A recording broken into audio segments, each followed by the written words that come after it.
Before this broadcast gets underway, we wanted to break the news that the time for the interview with La Princesa Tiffany Nieves has been changed. It is no longer 11 p.m. Eastern, 8 p.m. Pacific. It is now 1 p.m. Eastern, 10 a.m. Pacific. This change is being done so that it can accommodate Tiffany, who is going to be flying from her home to Austin, Texas. I don't know if she has a booking either that evening or early the next day, like an afternoon show, but she requested that the interview time be bumped up so that we can accommodate her and her travel and her booking, which of course we are more than gracious and grateful to do, as she is giving us her time to be interviewed. So we just want to make sure we come on this evening with that breaking news, letting people know La Princesa Tiffany Nieves will now be joining us at 1 p.m. Eastern, 10 a.m. Pacific, which is noon Central, her time. So, Do you guys get it? You got it? bueno. Bueno. You Other know I than had to that, fit that in there. absolutely. Other than that, Walter, how are you doing tonight, man? I'm doing well. Looking forward to this. Had so much fun doing this last night that I couldn't wait to tonight. Like I literally was like telling my wife about it the whole night. Dude, this is shit. It makes me miss what like I said it a few times yesterday. It made me miss when I did it. Although I didn't do like you in the ring. I only been in the ring once, but I did a lot of that backyard stuff where you use an old baseball field. You pretend the batting cage is a hell in the cell. You can climb that. Mm-hmm. We did crazy stupidity. So we don't listen and we don't, read because it said don't try this at home. The first thing we did was try this shit at home. Well, So see, that was always kind of our haha, is like, please don't try this at home. Like, we don't. We do it at the park. yeah, exactly. We don't try it at home. We try it at the park. There's a Right. difference, man. You're not specific. We are in our teens and our 20s. We are very, very specific. You said don't try it at home. We did not do it at home. We did it Right. at the park. Exactly. Damn it. But no, that was us too. For the most part, it was backyard style at the local park. But I did have the opportunity through my connections with Battleground Pro Wrestling to get into a ring and take bumps and work with a couple of established independent wrestlers. So, had I tried to pursue it a little bit more at that time, maybe I could have actually had a in-ring match for an actual company. But at that point, my back and my knees were shot. I had already kind of retired from wrestling because I retired when I had my daughter. So pop in the chat, LBWA. He knows what's up. He remembers. He members. Mhm. But yeah, But looking forward. Yeah, break down the car. Plus, I mean, we had a good day. We did spaces earlier, and a certain yes, somebody popped up in there, which was yes. Shout exciting. out, shout out to Hannibal for hosting the space. You did your space, and this gentleman was not there for it. But Hannibal started doing his space. And again, shout out to our boy Hannibal from England, across the pond. But internet podcaster Andrew Baydala ended up popping into his space, making a connection with him. I already followed him. He now follows me back. He sent me a message on X and I replied to him. So I am now going to work to try to get Andrew Baydala first to come into one of our X spaces and engage in conversation. And if that goes well, then I'm going to try to bring him onto an episode of Shenanigans. And hopefully we can form a working relationship with Andrew Baydala and get him doing some stuff with us. So that would be huge for the Simply Reliable Studios team if we can make that happen. Definitely. making them big time moves. We can't all be like Walter going down to the casino floor last night. I'm not gonna I'm not gonna throw out there the number that you won, but we will say that it was 4 digits before the decimal and 2 zeros. Yeah. Yeah, and that goes from 1,000 to 9,999. It can be anywhere in that spectrum. But this man went down there, won 4 digits on the casino floor last night after saying, "Yeah, I think I'm just gonna call it a night. I'm not gonna go back downstairs." Then all of a sudden he was like, "I'm gonna go down to the floor. Fuck it. I'm a gamble." Then Yeah. walked away with 4 digits and a winning. So I'm still checking my PayPal, man, for a little kick down of that.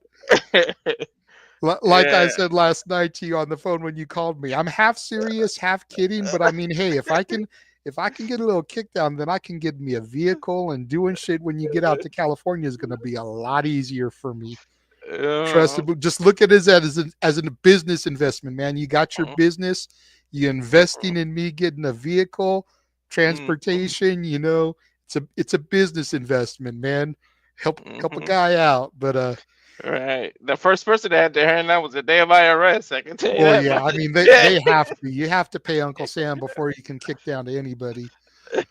But tonight we're going back to the well. We're going back to what we did last night. Last night we took a look at the original PWG All-Star Weekend one night one, and I was telling Walter when we were backstage in the green room before we came on, in the promotion for all this and the hype for all this and the looking, I actually found online the flyer that the talent went and handed out to promote this event to people. So all these matches are the ones we already saw. You advertise the matches for night one because you don't want to give away what's coming night two. You want people to have to come back for that. But I remember I was at a meet and greet for Rey Mysterio and Michelle McCool at a Toys R Us for the road to WrestleMania 21. And the guys were flyering that Toys R Us, and they handed me one of these flyers, and I told them, keep it. I'm already coming. It's like, I'm already going to be there. Save the flyer, give it to somebody else that you need to try to convince to come. Y'all have already sold me with your online promotions. I'm coming. Come hell or high water, I'm going to be there. So they kept the flyer. I don't actually have a physical flyer in my collection. High Insight 2020, I should have kept it, but I wanted them to keep the advertisement, give it to someone else that they needed to sell it to, as opposed to someone who was already coming. But there's the flyer there. And then, of course, when we came on the air, I just kind of had cropped up close to the header there. But man, it was so much fun going back last night, reliving that. You guys seeing me in the crowd, and now we're back night two. Now, Jeff and I were not at night two. Jeff went to the Hall of Fame. This was the WrestleMania 21 Hall of Fame class. This was Hulk Hogan, Roddy Piper, Iron Sheik, Paul Orndorff, Bob Orton, Jimmy Hart.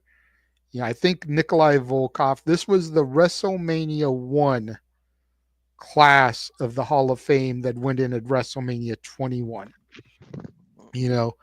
Going back to this in retrospect, this is me and Jeff always have said that if you were going to put that WrestleMania class in here, because it was 20 years from the first WrestleMania 21, why didn't you do Cyndi Lauper here, man? She had so much to do with that WrestleMania coming together. Such an integral part. I mean, you go back and you watch the Goonies Are Good Enough video from the Goonies soundtrack. Piper's in it, Sheik's in it, Volkov's in it, Freddie Blassie's in it. All those guys are going in the Hall of Fame in this class. Like, of course, Captain Lou Albano and the Girls Just Want to Have Fun video, but like, why are you not including her in all this? Biggest mistake. They had already kicked down the celebrity wing door the year prior, putting in Pete Rose ahead of WrestleMania 20. Why Hmm. wasn't Cyndi Lauper in this class with everybody else going in? True indeed.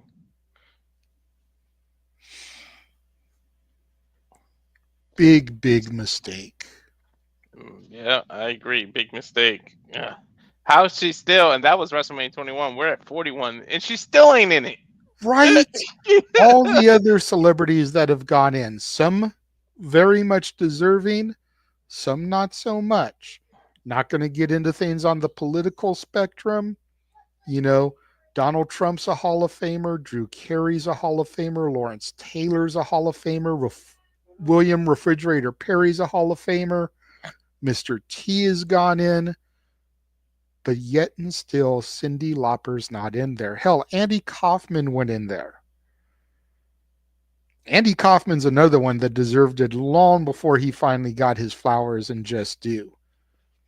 Yep. But Cindy, Cyndi Lauper still isn't in there. And again, y'all can say what you want. We're trying not to play political games here, political preferences.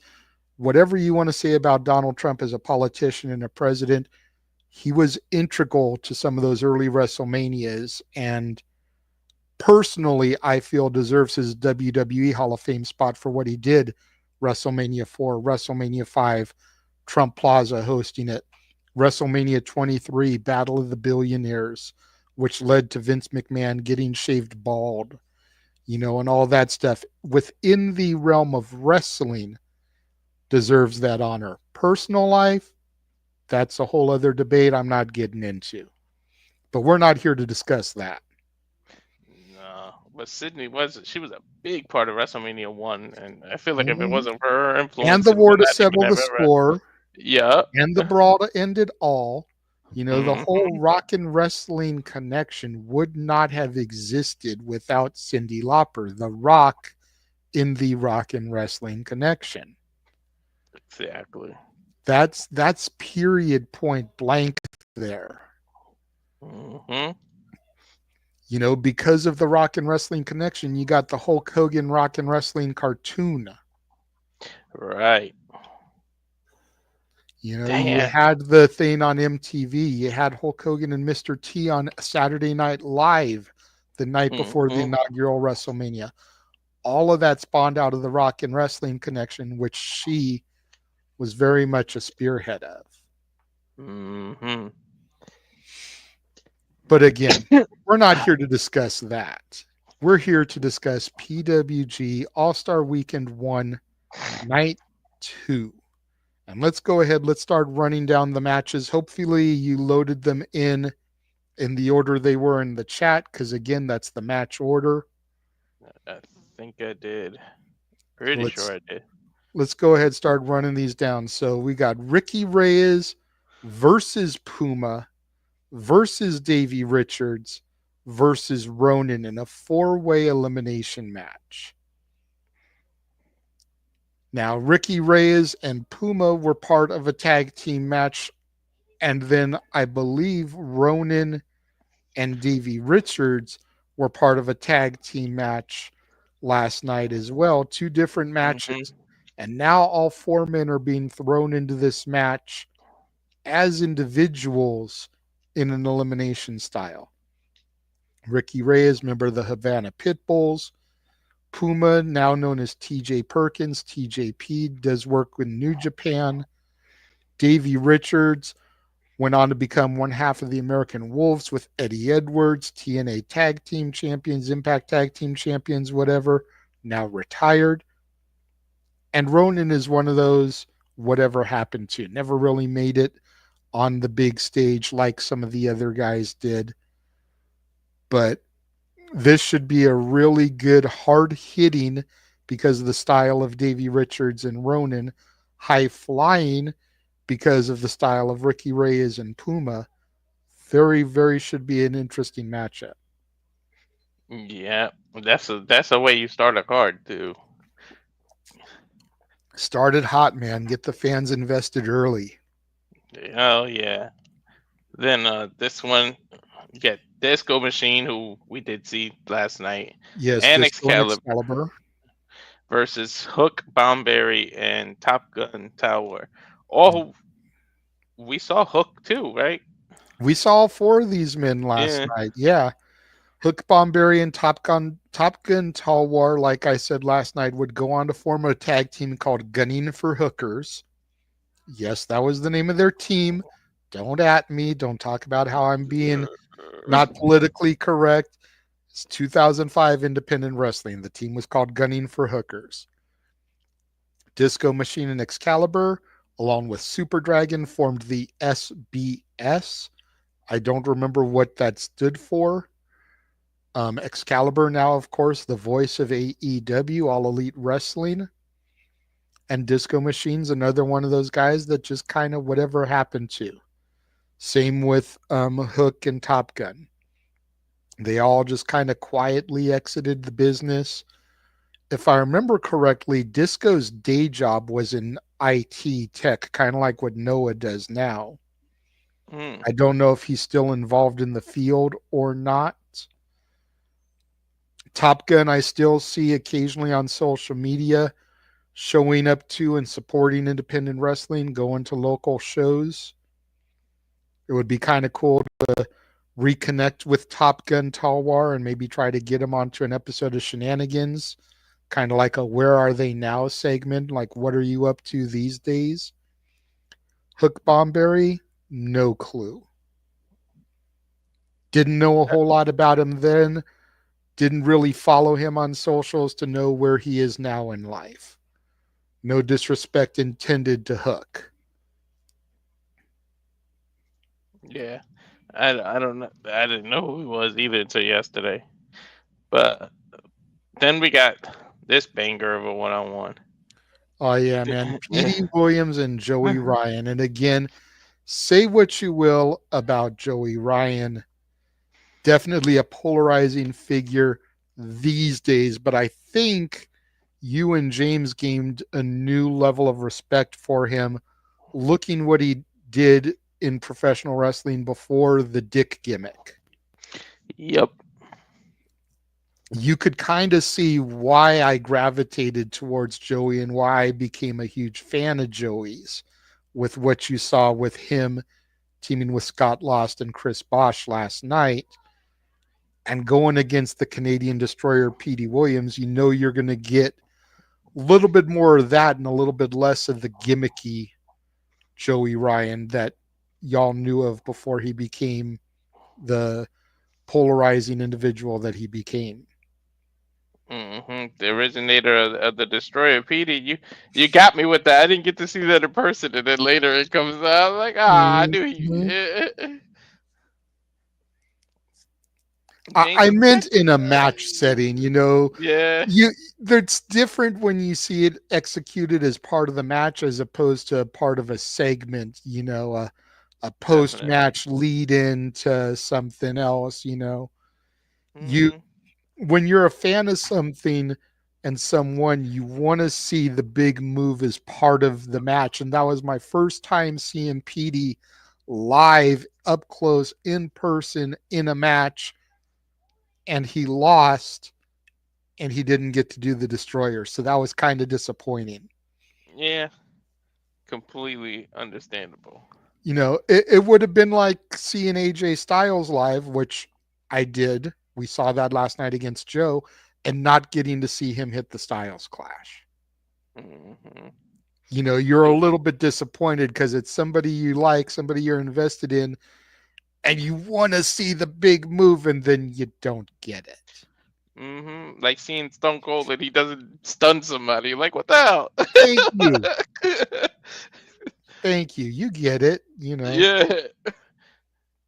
So that was kind of where I was coming from in last night when we were doing the match, was trying to get that over. Hmm. And maybe I just didn't relay it in the best way. So apologies there, but that's the feeling I was trying to get over and And convey. then this is we get Christopher Daniels versus Chris Hero for the TNA X Division Championship, the one that's behind you. Yes.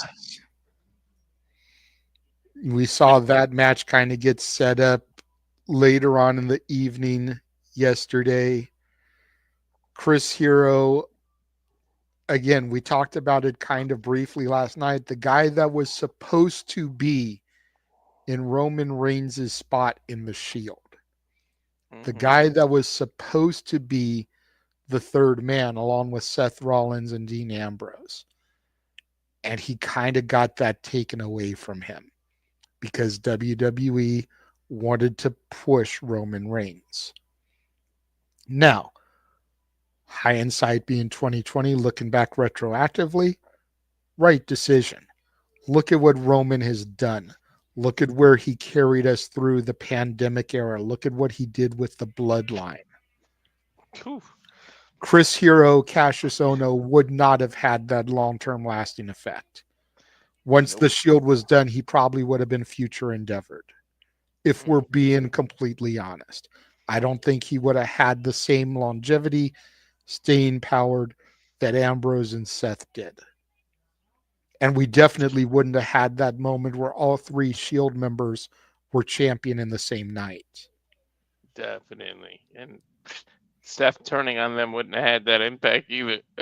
Well, it might have if they had the brother bond on screen that they did in real life with the unit they had, then it might have. But I just don't think Hero would have had the same lasting effect Roman did. Yeah. So it ended up being the right call, but as a result of him not getting that spot, whatever happened to Chris Hero, he became one of those what if stories. Yeah, exactly. It's still a cool what if kind of thing. All right. So then after Danielson and Hero, you got uh El Generico. Is it Zokre? Yes, Zokre and Phoenix Star, Los Luchas, Phoenix Mm-hmm. Star and Zokre And versus Human, Human Tornado and the Ariel Express, Scorpio Sky and Quicksilver. who we saw as a team the night before. Mm-hmm. Well, the Scorpios guy, This Quicksilver. this is the first time we're seeing Human Tornado this weekend. He wasn't on Yeah. the show yesterday. Mm-hmm. Scorpio's guy was with his partner. Yes. And what's funny is that out of these men further on down the road, Tornado and Generico would be a team, and Tornado and Sky would be a team at one point as well. Wow.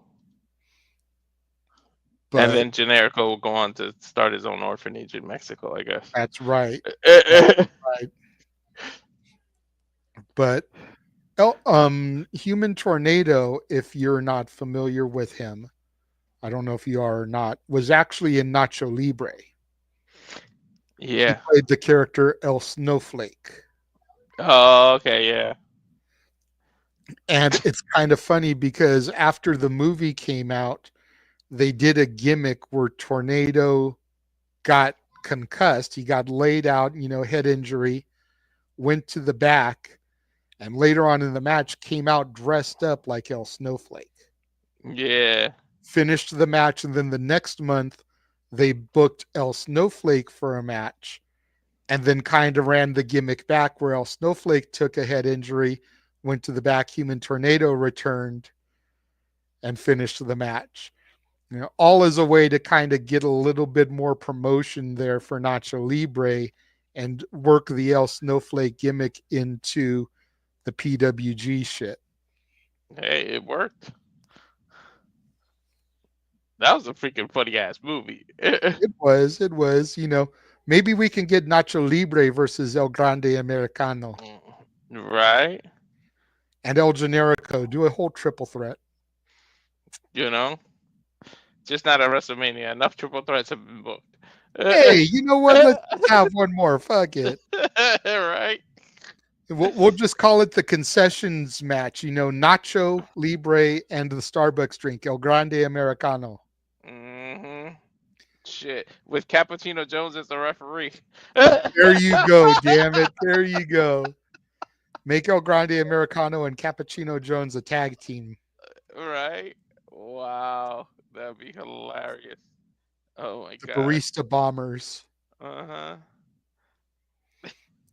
Then you got, of course, Mr. Wrestling Kevin Steen against Wonder Kid Johnny Storm.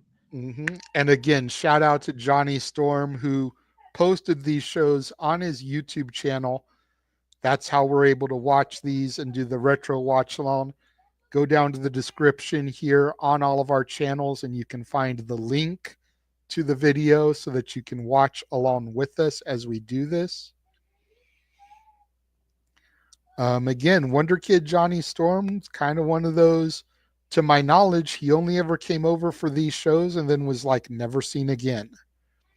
I Mm-hmm. believe last night I talked a little bit about when the PWG went to the UK, and then that's how the championship became a world championship. I think Johnny Storm was on those two shows when they went over to the UK, but I don't remember because clearly I didn't go to it. All right. And Kevin Steen's just babyface, man.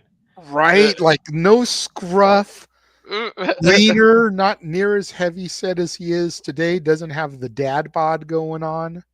mm-hmm. You And know, he had just a knee brace. baby Kevin. And then El Generico, going back to that match, baby faced, no facial hair, just young No as young chest could be, hair. rookie. No chest hair, exactly. Dudes were both in like their early 20s, and you figure, 20 years later, they're probably like 40, 41, 42 years old now. mm-hmm. Someone in the chat, one of the 7 people watching us, can maybe let us know how old Sami Zayn and Kevin Owens are. Mm-hmm. Well, then This we is go a to. first, man. Nobody's actually watching on the Casa channel. Everyone's watching either on your channel, Noah's channel, or James's channel. I think that's That a thing. That thing is wrong sometimes because sometimes I know my wife's watching. It's like 0 people watching. It's like, but she's watching. So I don't know what it is. oh no. Semi-main event here. You've got the tag team championship on the line as Scott Lost and Chris Bosch, the team known as Arrogance, defend their titles against Frankie Kazarian and Chris Sabin, 2 men both known as the Future at this time. TNA superstars. That's going to be a good, intense fight. You guys got your first look at Scott Lost and Chris Bosch last night. Granted, it was in trios action, but this is going to be more tag team. You'll get to see the cohesiveness between the 2 men come out a little bit more, but I'm sure you guys are looking forward to this one after them last night. Hell yeah! What's funny is every time I hear Chris Bosh, I have to go into wrestler mode because I think of the basketball guy that used to play Mm-hmm. in Miami and Toronto. I'm like, oh, not him. Yeah, I made that mistake too a couple of times in the early days, back in these days, because granted, I've never really been a basketball guy, but I'd Mhm. go and look up Chris Bosch, and of course, that's the first thing it directs you to. Yeah, So then I'd have to go back and I'd look up Chris Bosch PWG or Chris Bosch professional wrestler in order yeah, to get geared towards the right guy. But yeah. And then of course the match that got set up the night before for the PWG Championship, very young baby. You talk about babyface. Whew. No soccer mom haircut, no nothing. AJ Styles yep, against the Booker himself, Super Dragon. yep. The phenomenal one defeated Samoa Joe yesterday. Get this title opportunity. Super Dragon, the current reign defending champion, one of the PWG 6 who helped own, operate, and run the Federation. It was Super Dragon, Joey Ryan, Scott Lost, Top Gun Talwar, Disco Machine, and Excalibur. Those were the original 6. And then I forget which 2 it was that stepped back. I want to say it was Top Gun and Disco. But when they took a step back, then Matt and Nick Jackson came in to be the new PWG 6 and took over for them. It might have been Scott when Scott retired. Scott and Top Gun left, and it became Matt and Nick Jackson, the Young Bucks, became the other two of the PWG 6. That dynamic, I don't remember how they came in and became part of the 6, but it was two leaving that opened up the doors for Matt and Nick Jackson to become part owners of the company and kind of buy out the spots there that were being left vacant by the other people. So, oh man, so we got them to thank for the Jackson takeover. Back then it wasn't as bad. I give Matt and Nick a lot of crap, and a lot of it deservedly so. But I will say back then it wasn't as bad because they hadn't really sniffed success yet. They hadn't made it to TNA, become Generation Me. They hadn't made it to New Japan, made it to the Bullet Club. All that stuff is what really kind of perpetuated the our shit don't stink, we're better than everybody else, Matt and Nick Jackson attitude. Prior to them going to TNA and being Generation Me, they were tolerable. They were still dickheads. They were still arrogant little pricks, but at least they were tolerable. Yeah, that's the worst part when you get intolerable. Mm-hmm. So But just yeah, saw James in the comments saying he'll be on in 5 minutes, God willing. We can stall for a few more minutes, James, if we need to. We just barely finished running down the card.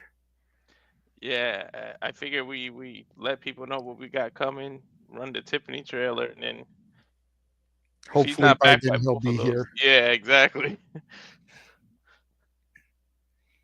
All right, so let's go ahead. We'll run the watch along trailer, which it says updated, but it's not updated because it still has last night and tonight in there. I just haven't had the energy to make one with everything else that's been going on, the networking we've been doing, the spaces we've been running.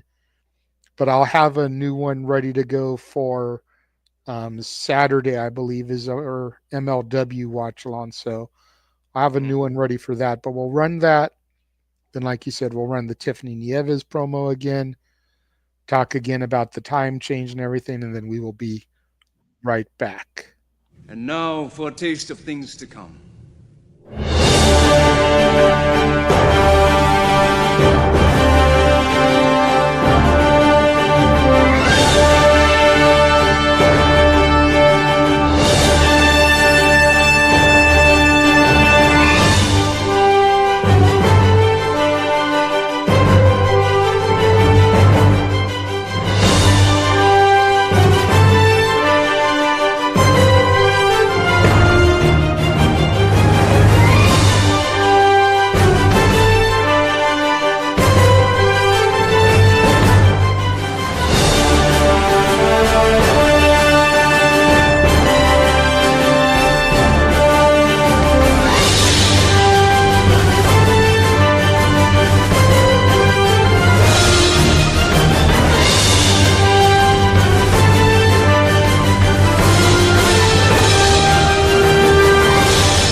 Get it? Got it. Bueno. I need to be the best at everything. Yeah, number one. Hustle from the start. Aim to be the best. No excuses, we go on. Every single day we winning, winning, winning, winning, winning. Every single day we winning, winning, winning, winning, winning, winning. Yeah, number one. Hustle from the start. Aim to be the best. No excuses, we go on. Every single day we winning, winning, winning.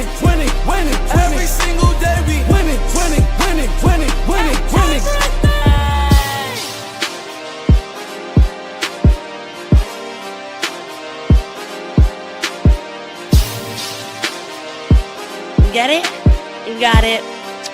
Bueno. Yeah, I'm number one.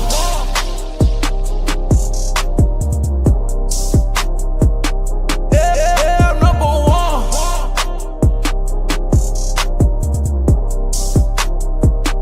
Yeah, I'm number one. Hustle from the start.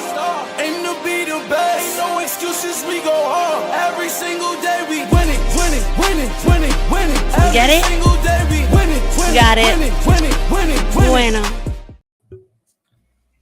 And again, that interview time has been bumped up to 1 p.m. Eastern, 10 a.m. Pacific on Friday, April 4th, in order to accommodate her booking either that evening or the following day, as she will be traveling from her home to Austin, Texas.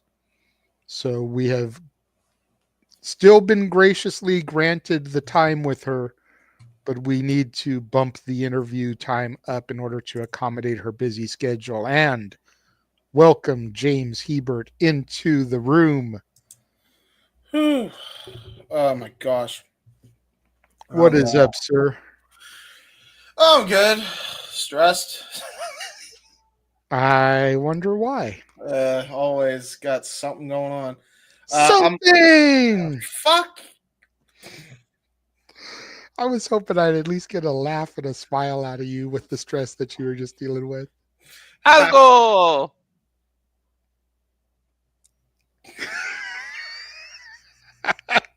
Motherfucker.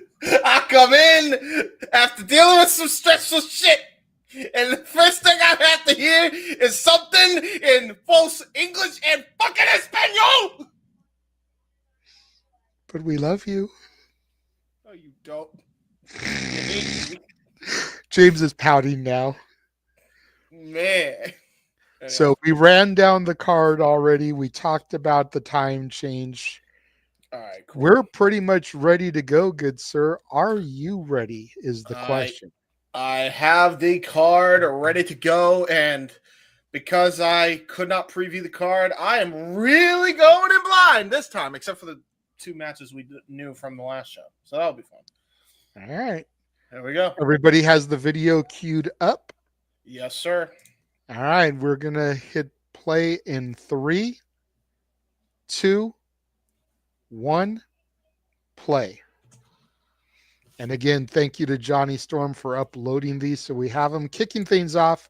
Ricky Reyes versus Puma versus Davey Richards versus Ronin. Elimination. Match is already going. Referee could barely contain things here. Ronin and Davey Richards in the ring right now. They didn't even give me time to get the graphic. Damn. God damn. Oh my God, we got a pin cover already. Quick 2 count by Ronin there as he given some forearms to Davey Richards. Ronin Nice looking like step up Inseguri by Davey there sends Ronin in the corner. Ronin, or as I like to call him, the Heinz Ketchup Luchador. That's Hello Kitty, remember. True. Ronin with a Death Valley driver onto Davey Richards. Davey Richards smartly rolling out of the ring there. Yep. Keep in mind, this is elimination, so. This outfit almost looks like Daredevil for a second. It kind of looks like Daredevil, yeah. Ricky Reyes and Ronin now in the ring. Nice back elbow from Ronin. Drops Ricky to the mat. Ronin looking for another Death Valley driver. Ooh. Nice Boot from Ronin. Drops Ricky Reyes. Here comes Puma in now. Yep. TJP. A lot of these guys were in tag team matches individually from the last show. Now they're getting an opportunity to showcase themselves individually in fatal 4-way elimination action. Nice spinning back kick from TJP. Straight out of the Owen Hart playbook, that spinning wheel kick, I feel. Especially the way he did it. Puma going for the Irish whip on Ronin, but Ronin hooking the top rope. Yeah, just keeping the top rope hooked. Using his strength advantage. I mean, that's very smart by him. Very smart. Thumb to the eye there. Hey, all legal in a fatal 4-way match. But you got to wonder how effective that truly is on a guy with a mask. Like, Well, I mean, they already can barely see as it is with the fucking mask, so why not poke both eyes, make it impossible to see? Oh my god, what an elbow shot! Right. God damn. Ooh. Damn it, Jojo. My son talking about since y'all on the We's gonna die tour. Since this the month you're gonna die, can I have your PS5? Oh, somebody got Ronin has eliminated. been eliminated. Yep, Ronin gone. Ronin, go bye-bye. Bye, Daredevil. Ronin your Irish ass to whip the from back. Ricky Reyes. Back elbow drops Davey Richards. Puma with a pinfall attempt. Only gets a 2. Nice European uppercut from Puma to Ricky.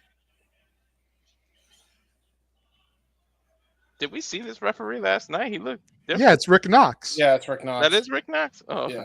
Nice standing drop kick from Davey Richards. Yeah, David PWG Richards. is where Rick Knox kind of got his infamy from. That's why he's on AEW television. Man, he whiffed that crossbody, huh? And look at that, Puma just clapping on him. Like, yeah, good job, you dingbat. Well, triple threat now. Anything goes here. And now we got tossed out, did Ricky Reyes. TJP now getting bounced off the ropes here. Oh, there's something we've seen from TJP over the years. Davey Richards was trying to suicide dive him, got faked out there by Puma. Dude was like 18 here, right, JJ? Yeah, Something like that, yeah. Puma's between 18 and 21. I'll say that much. I don't remember exact age, but somewhere in that general range. So tried to go for a suicide dive and got a apron DDT on the floor for his troubles. On a gym mat, no less. Yeah, right? Hey, at least it was the mat, not the hardwood. Yeah. Oh, jeez. Nice high kick there, right on the back of the neck from Ricky Reyes. And you got to figure Davey's style only got more intense over the years, as intense as he is here. It's Blending the Dynamite Kid, Chris Benoit-esque influences. Yeah, very much so. And look at the way Ricky Reyes is, great STO by Davey Richards. Ricky Reyes was martial arts strikes. He's intense in his own right. But that STO might get it for Davey here, or at the very least an elimination, possibly looking for a top rope maneuver here.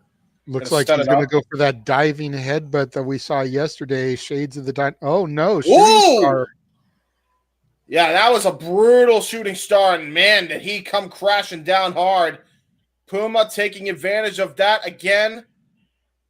Going to go for the Tiger Suplex. Got countered. Oh, nice roll through by Davey, but Puma still had the arms hooked.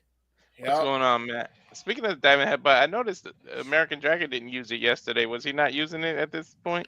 I'm not sure. Oh, great. Maybe he decided not to do it because Davey used it earlier in the night. That is a weird looking sharpshooter. Yeah, wow. That actually looks better. That was a great variation of the Cloverleaf sharpshooter combo. Dude, it looks tighter doing it that way. That's actually a hell of a way to do it. I mean, TJP has always been known as a submission expert. People underrate his submission ability. Ricky Reyes tried to go for a power bomb. We saw him hit that spinning sit-out power bomb in the last match. He was able to counter and now trying to go for his own power bomb. Did not get any of that and ended up dropping him right on his shoulder blade. Ooh, great DDT, though, to follow up that botch there. TJP now gets covered and only a 2 count off the DDT for Ricky Reyes. Ricky Reyes and Puma, the last 2 men here in this elimination match. Ooh, nice Hurricane Rana. Hooks the legs for a 2 count. Damn. It was a deep cover, too, for Puma.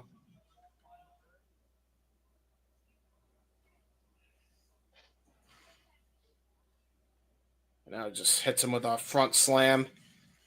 And now about to go for a top rope maneuver himself here.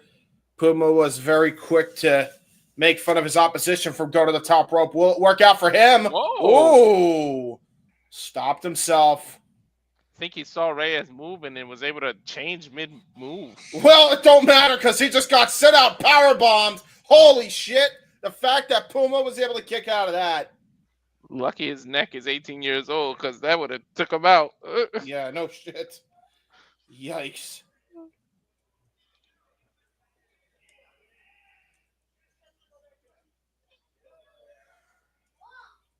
That power bomb of Ricky Reyes is lethal. Probably one of the better spinning sit out power bombs I've seen, by the way. Bro, you had it. Yeah, that looked lethal. Ooh, great German suplex, though, into the bridge. There's two, and a kick out there by Ricky Reyes. Puma with some great mat wrestling of his own.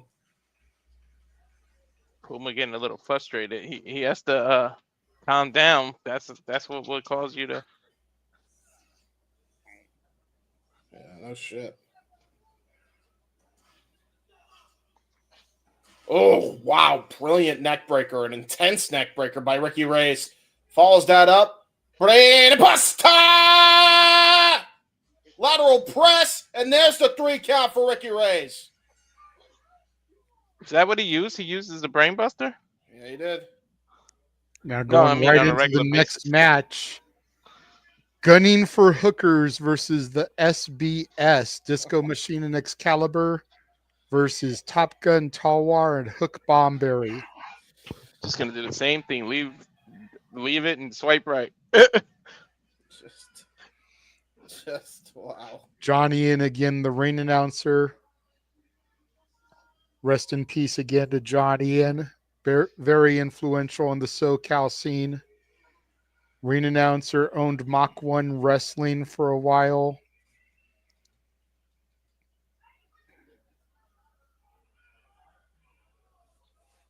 Now, wow, I think it's the first time I've ever seen referees check for weapons. The whole thing, actually. Oh, no! Disco Machine and Excalibur with I the don't think I've ever- ambush. Yeah, you're right. I don't think I've seen them check for weapons. Oh, Suicide Dives by Excalibur and Disco Machine. They Pearl Harbor their opponents. Emphasis on the suicide dive. That's a gym basketball court. Like, Yeah, right? Well, I mean, they are wearing knee pads and kick pads, so it'll break their fall, hopefully.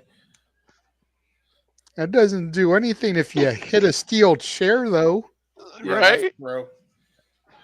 That's unfortunately very true. Last show, I believe it was Scorpio Sky that found that out the hard way.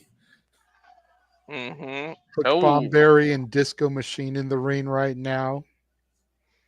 Excalibur and Top Gun on the aprons there for the respective teams. Nice drop kick from Hook to Disco. I think Did he whipped try to- him a little bit. Yeah, I think he tried to duck it and got hit. Yeah, right on top of the Chrome Dome, if anything. And that's what it looked like. He looked like he kicked him right in the head.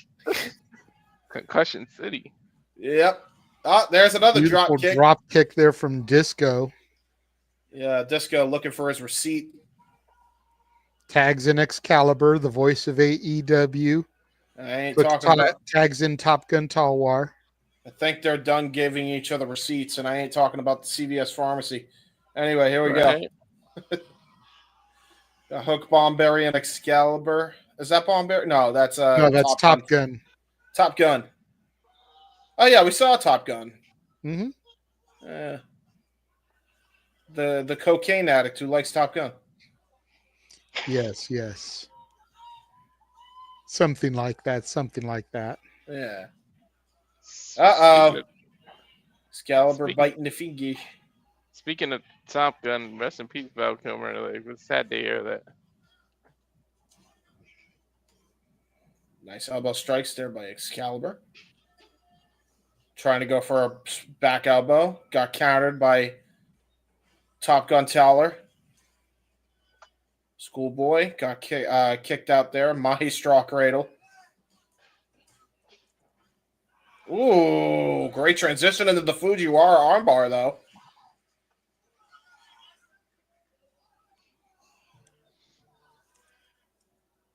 Yeah, Excalibur ain't looking good, I'll tell you.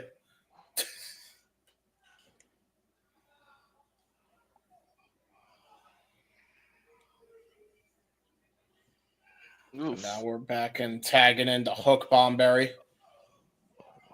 Excalibur just getting kicked right in the chest as he gets his arm ringed here. Oh my god. Dude, Yeah. this goes work. Hook is working his arm. Yeah, he is. Here's the crowd. Yeah. Disco Burr. Apparently, is that their team name? Fucking Disco Burr. No, they're the S.B.S. I forget what Okay. that stood for, but it was Disco Machine, Excalibur, and Super Dragon were known as the S.B.S. Now here we go with Top Gun with a nice elbow drop. And now just, oh wow, just putting pressure on that arm while doing push-ups.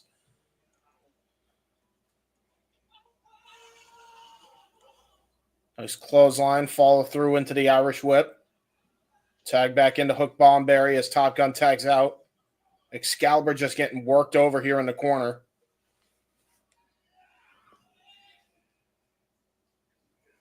Ooh, great arm drag. That's a great arm drag. That was fluid as hell. That was fluid as hell. Yeah. Well, PWG 2000, early 2005. Everything's gonna be pretty fluid. Yeah, true. But that was the most fluid I've seen. Oh wow, and look at that, pulling a divorce court as well. And look at the way he hit the divorce court, brought him back all the way to his tag team partner, and now we got Top Gun who tags in and keeps working over that arm. I think the ring general of this match, as far as psychology goes right now, has to be Hook Bomberry. That was awesome isolation and good teamwork.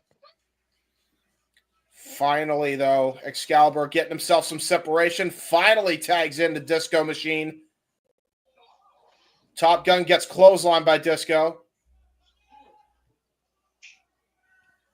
Guys, two. What the hell is that? Oh, he pulled out a bag and is he suffocating him? Or is that his underwear? That's his underwear. And he just drop kicked him right in the face. What the nasty bastard? How dare you? What the piss? That's just nasty. Yeah, Right? That's nasty.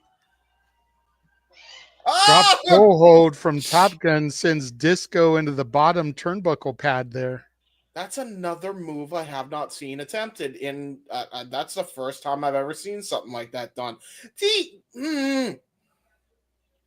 Why can't we have this PWG? I hate the one that everybody talks about with the Bucks now.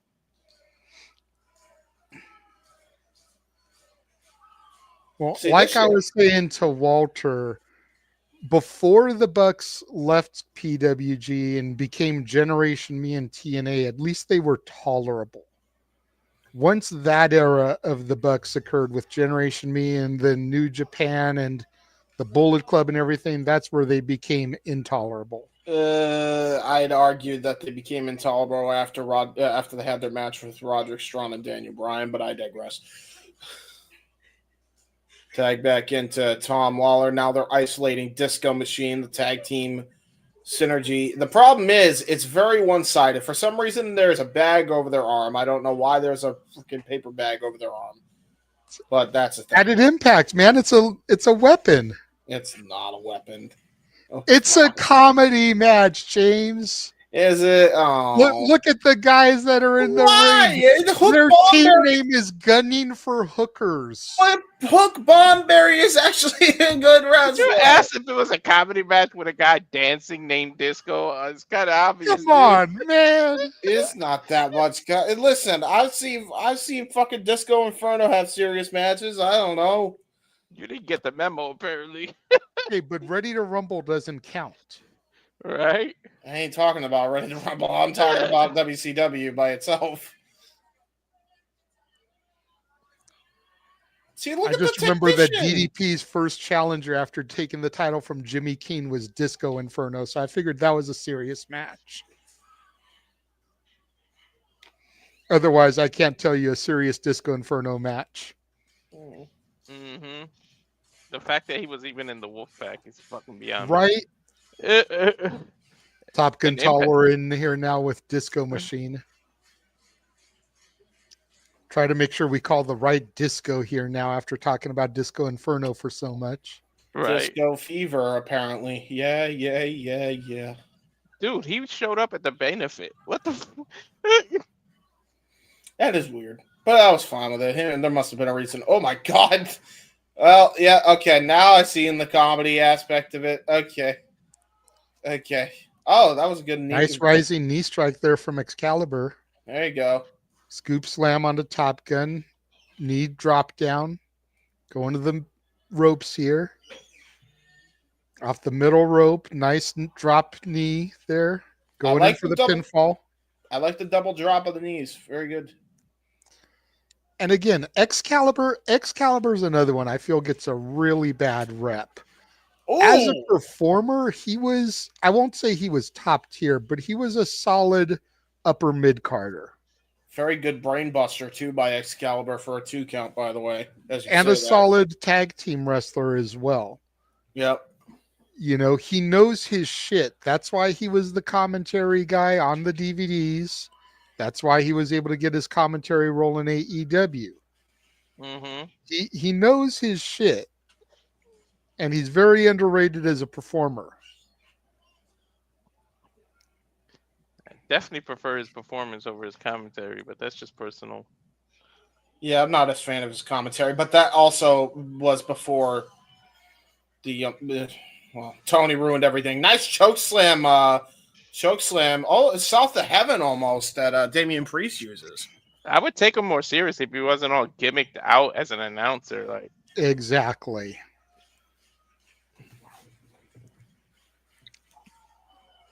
Yeah, AEW has done an Excalibur action figure. I'd love to see them do a variant where they actually put him in his wrestling gear. I would buy that shit. I'm not going to lie because of the ties to PWG. Mm-hmm. I've come like this close to buying the announcer figure just because. But if they did a variant with him in his wrestling gear, I would buy it. Disco just did a complete front flip on a basketball court. He's bleeding from the nose there, gentlemen, if you see. Yeah. Jesus Christ, yeah. What the fuck happened there? Nice Probably sliding before. drop kick from Hook Bomberry to Excalibur there. No. I hit Grabbing the him by floor the hard. tassels on his mask.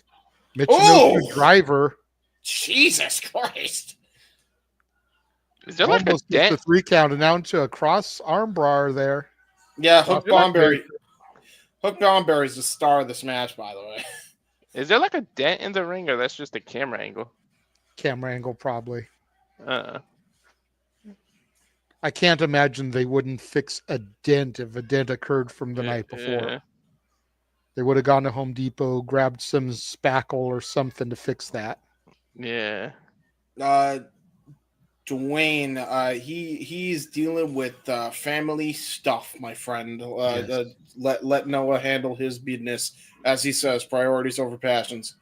Noah my has God. told us he will be back for this weekend, but he had to handle some personal issues, as James pointed out. Yes. Jesus. That's why we have James here, was to kind of fill the gap for Noah. Mm-hmm. And now look at Excalibur this. saying that's it. Looks like Excalibur going to probably go for an underhook pile driver variation here. Probably going for Hook execution. Bomberry reverses out of it. Bomberry now going for the running Bill Hammer elbow. Got countered. Now back into the double underhook pile driver. Almost a C4 spike. Excalibur gets the victory there on the Hook Bomberry. That better be it with that damn move.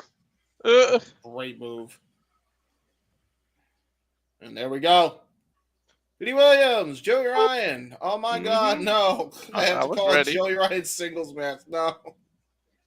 Dude, Joey Ryan was the shit before the whole dick thing, okay? You He got to proved it admit, yesterday. with what you saw last night, can you understand why I was a Joey Ryan fan? I don't With know what why you saw he had last to do- night, can you understand why I was a fan? Yeah, Okay. I get it. I don't understand why the fuck he had to resort to dick spots. other than Because the gimmicks industry. get over. Fuck that. Because Gimmicks get over.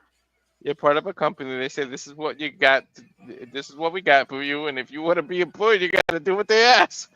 Well, he did it himself. That's the worst part. But it's what got him noticed by the company. Mm. Dude, we've seen videos of wrestlers wrestling blow-up dolls. I'm just saying. Yeah, but there's a difference. That didn't involve actually having to touch somebody's junk. You know what I mean? Anyway, Scott it Lost don't and matter. Chris Bosch outside the ring, his arrogance brethren. And I believe I believe Tard Boy is ringside. I saw I'm him not cheering. sure if he is for this or not. Yeah. Trust me, he's there. I saw him. He's kind of hard to miss after I saw him screech at the opposition last night. So I kind of know at this point. Anyway, collar and double tie up between Petey Williams and Joey Ryan.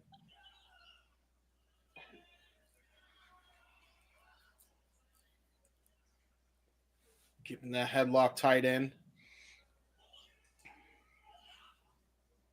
And now Petey Williams. Ooh, nice shoulder tackle.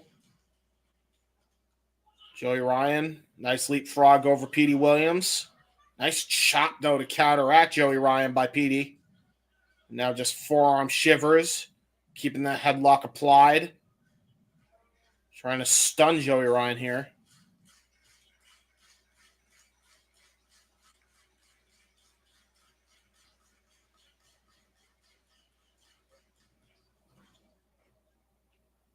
Joey Ryan with the duck down. Petey Williams with the reversal of his pop-up move there. Nice arm drag counter again by Petey. And now he's telling him to ask him if he quits. Joey Ryan trying to will himself back in.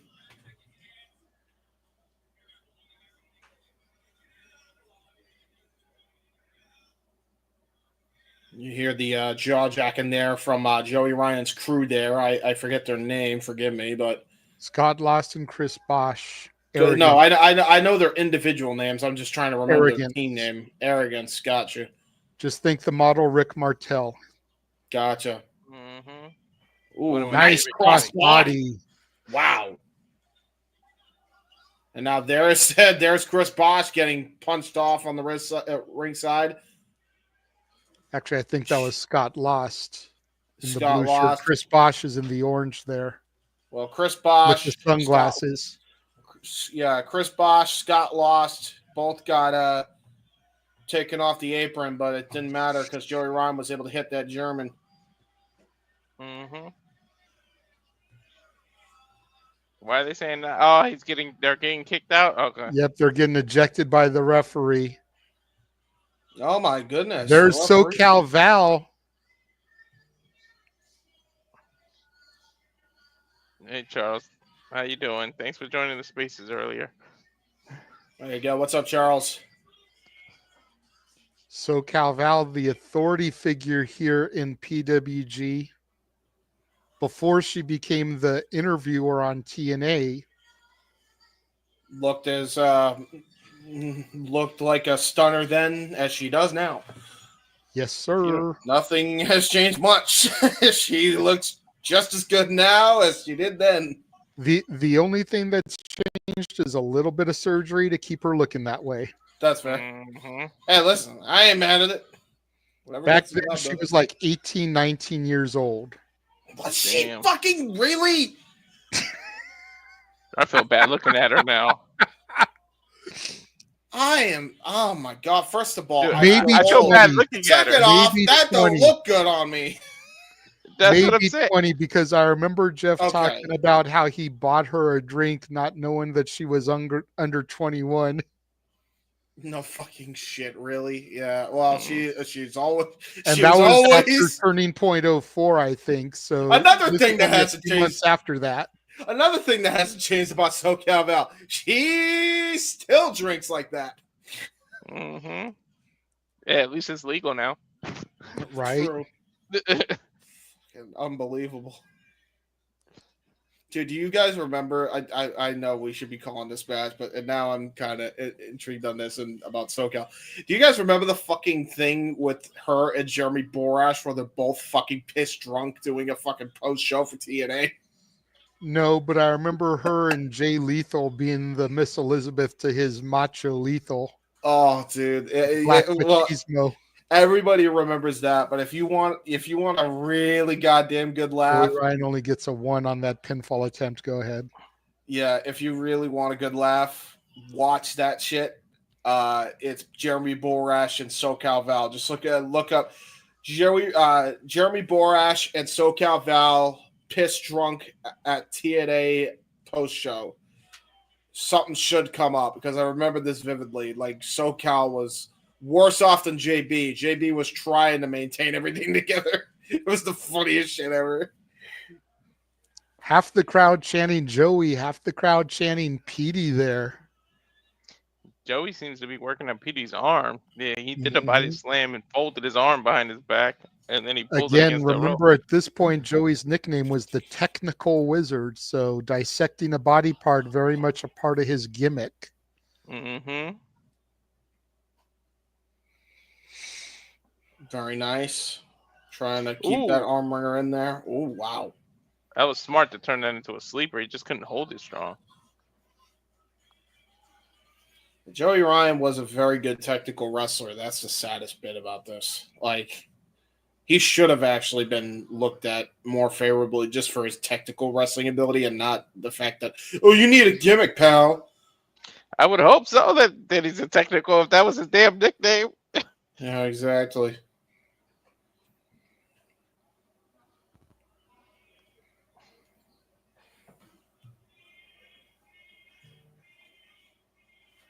Now, Petey getting a singular chant from a fan. I was gonna say I heard one fan screaming his ass off. Petey. Oh, probably the same dude that went Super Dragon. Well, we know it ain't JJ or Jeff because they weren't there. There's a key lock, by the way, by Joey Ryan as he works over that arm even more. By the way, very smart maneuvering to work on that arm because that neutralizes the Canadian Destroyer, Code Red. That neutralizes a lot of Petey's arsenal, actually. Right. So very, very smart. Probably should work on the leg next if I'm Joey Ryan. That's what I do. After you work on that arm, work on that leg, then you neutralize half his body. Yeah, right. Attack. Smart. But that's also because I'm autistic and, I think things too much in advance. Oh, nice. Except for when Oh, go ahead. No, I was just plugging your wrestling exactly. with Tism. Yeah, I was about to say, I do think things in advance. Except for when I confuse fucking Switzerland and Sweden. God damn, I still can't believe I did that. For how long did I do that? Ugh. I still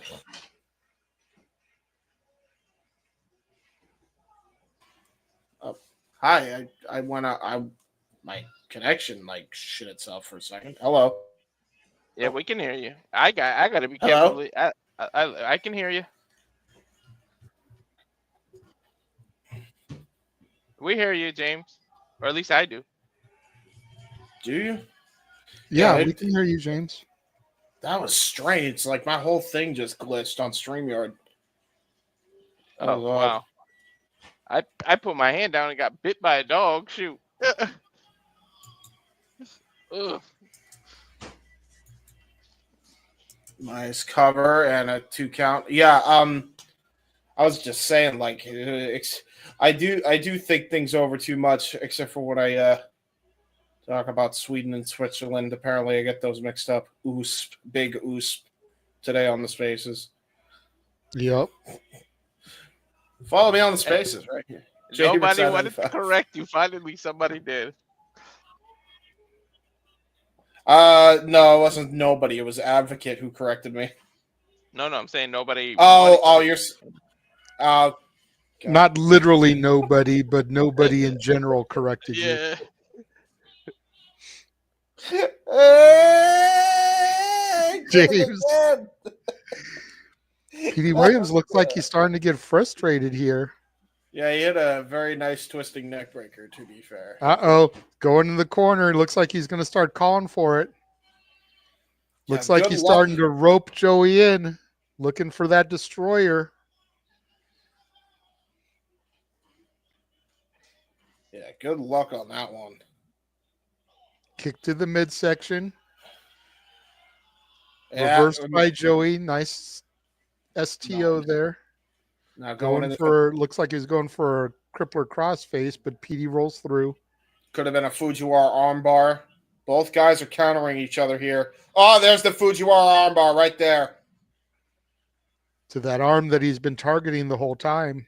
Yep.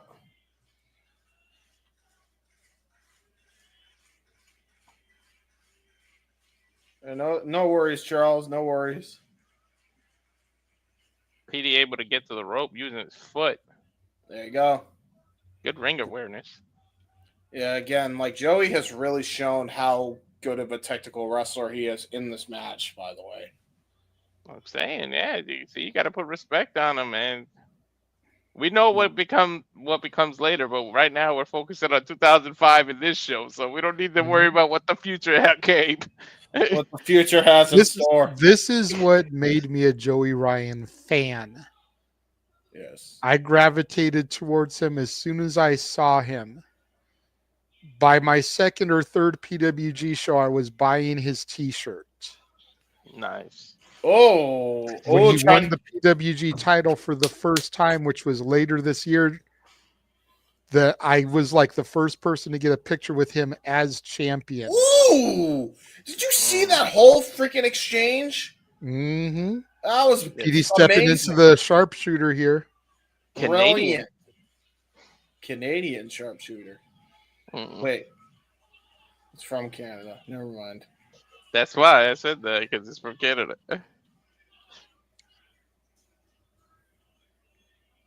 A belief muscle. I do like that nickname, even if it came from him being a cosplay of Scott Steiner. I thought that nickname ruled, to be honest. What, Maple Leaf Muscle? Yeah, I think he should have kept it, to be honest. Yeah, you talk about gimmicks. Was that necessary? Why did we need a fake Big Papa Pump? Little Petey Pump. Yeah, he wasn't a fake Big Papa. He was Little Petey Pump. He was just, yeah. He was just taking after his papa. Damn it. You know, I'm sure. You know what's funny? Oh, for fuck's sake. I'm getting... what is going on with the Wi-Fi signal here? Hold on. Hi, hello. Can you hear me? You're good. You're good.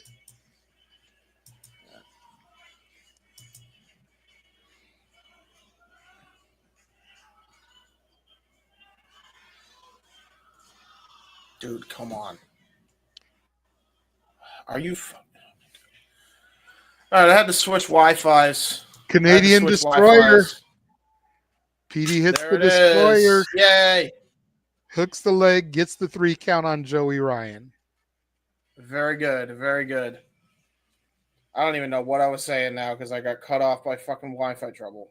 So. All right, match 4, El Generico and Los Luchas versus the Human Tornado and the Ariel Express.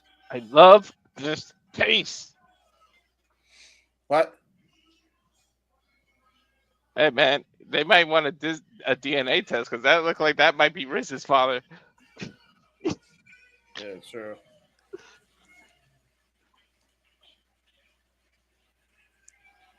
Got a lucha match here.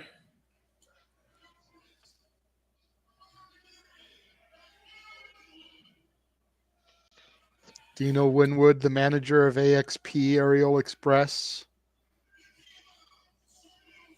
Scorpio Sky in the green, Quiksilver in the red and black.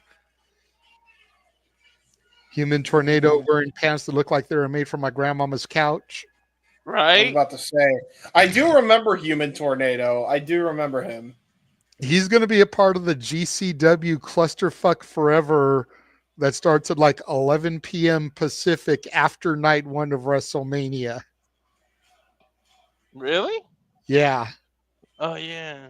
Dude, I'm looking like thinking about us doing that. We're gonna have to see how everyone feels after night one of WrestleMania because we don't want to burn out before night 2. yeah. But I have thought about adding the Clusterfuck Forever because it's supposed to be like 163 person battle royal. So Tornado. Anybody else think he looks like Donald Glover? Donald Glover. This is America. Don't catch you slipping up.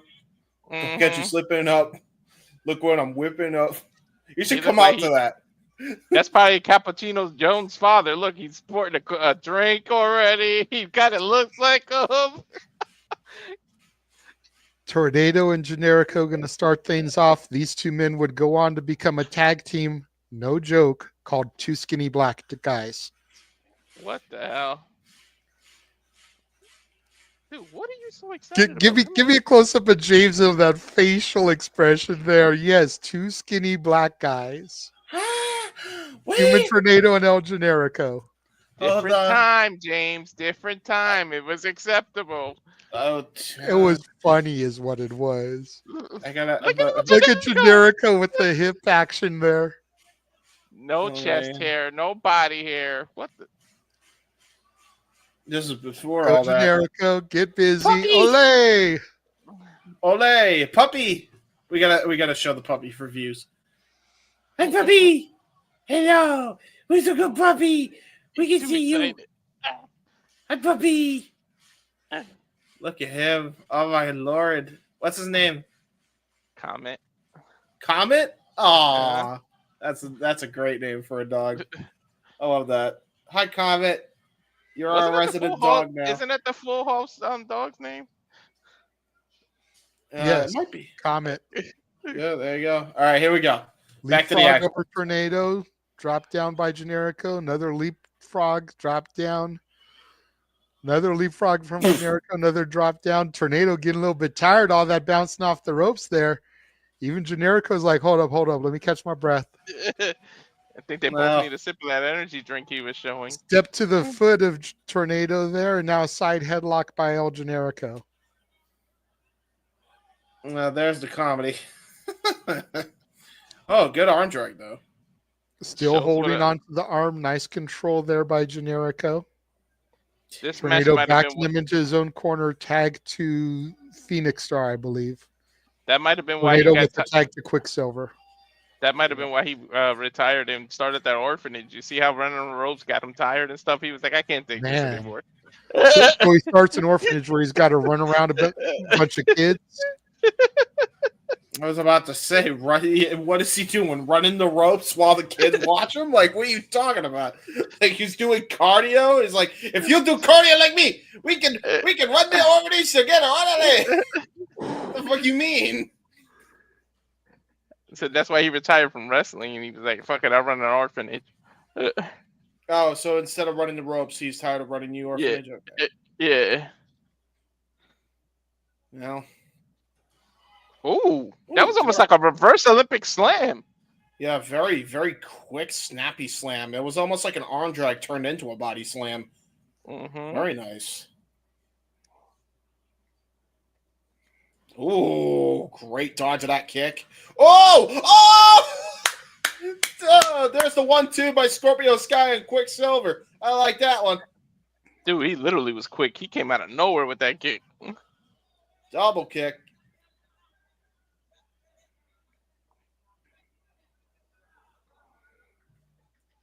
Double team Irish whip to Phoenix Star. Zokre comes up and over. Double clothesline from Zokre. Yeah. Dropping on Quiksilver. Tornado with the drop kick off the top rope. Here comes Generico in the ring. And here's that PWG. Tilt-a-whirl backbreaker by Generico. Flare flop from Tornado. Rolling to the outside. Brilliant. Whoa! Oh, powerbomb moonsault. Uh-oh, you know Generico's gonna fly. You know what's on his mind. Ole! Ole, baby. Crowd Ole. singing Olay at him. 1, 2, and a kick out. One guy was a little too late with the chant. He was right by the hard camera. That's why he got picked up so easy. Mm-hmm. Generico with the short jabs. Looks like he hurt his fist with that one. Yeah, that was a potato. Damn. Potato, tomato, tomato. That was a Nice Canadian potato. Cover. Generico's from Tijuana. Oh yeah. Why is he Right. doing a Canadian potato? Well, Generico's from Tijuana, Mexico. That's right. Sami Zayn may be Canadian, but El Generico, man, he's from south of the border, not north. Mm-hmm. That's why he has a Tijuana orphanage and not a Alberta orphanage South of the Mhm. border, there is an or innuendo. Toronto orphanage. South of the border is an innuendo somewhere. Anyway, nice 2 count. Another 2 count. Live mas. And when it goes south of the border, Live mas. Could go for a chalupa and a gordita right now. don't make me hungry. Tilt World backbreaker there by Zokre. Picks Quiksilver up another backbreaker. Tag in a Phoenix Star. Oh, Nice like shot leg drop double team there. yeah, over the backbreaker. That was brilliant. A scoop and a slam, corkscrew elbow. Phoenix Star dropping it there. Now tag into Zokre. Generico being made to wait before he can get in, get some offense. Double team offense here by the Lucha tag team here. What The Lucha tag team known as Los Luchas. what was the point of that? What just happened? A botch, I think. That was definitely a botch. Somebody tried to go for a Hurricanrana. It's like, I want to do no Hurricanrana. Do a different thing. That's what happened there. There's more botches in night 2 that I'm noticing than there was ever in night 1. It's crazy. Nice gut shot, though. That was brutal. Ow! Ow! Jesus. These these damn chops. Why? What's the point? Everybody chopping each other. Great Pele kick by, I believe that's Zokre. Oh, trying to go for a top rope springboard Pele. I think he got him flush. Jesus criminy.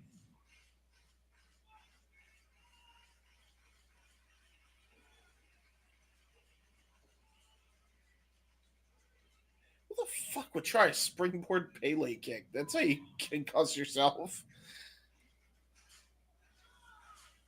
Apparently he would. Oh, there you go. Charles, it's in the description to find the link Yeah. to the YouTube channel we're watching. It's on YouTube. Uh-oh. Human Tornado doing some dancing, doing some punching. What? One half of the future skinny black guy.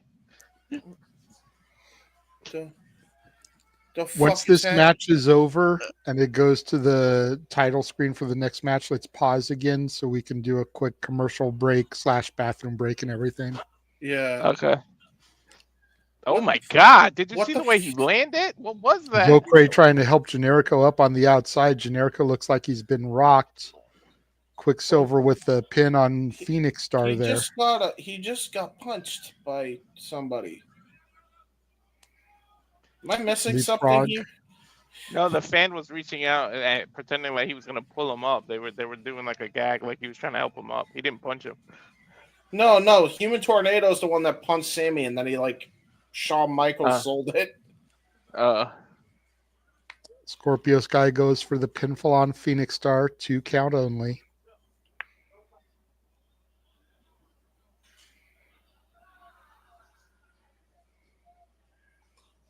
Oh Jesus, Gorebuster.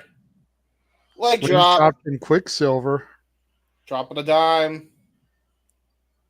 And a nice. These double teams are awesome. Yeah, they're very good. Uno, dos. And a Only dos count. dos. A dos count. Only dos, no tres. What the so is Human Tornado's whole gimmick? If he hits you, you just go and spiral out of control? Human Tornado is a pimp. He's a nickname, not a gimmick. Oh, I remember these dances kicks. Okay, I remember when he did this. He always danced and did funny stuff. Yeah. Oh. That's brilliant, actually. He still does those kind of moves. That's actually really good. I like that. I don't know. If I'm being honest, I don't know if he still does that move because I don't know when the last time he had a match was. Dude, But if we do Clusterfuck Forever, we'll see if he does it in that. I gotta see him versus the guy who is Michael Jackson, but a wrestler. Oh, Santana Jackson. Yeah, Santana Jackson. Oh my God! Jesus, look at the air the tornado got there. Yeah, he almost hit the wall. I was about to say, dude. Like he almost from went the ring to the wall. Tornado cracks his balls. Right.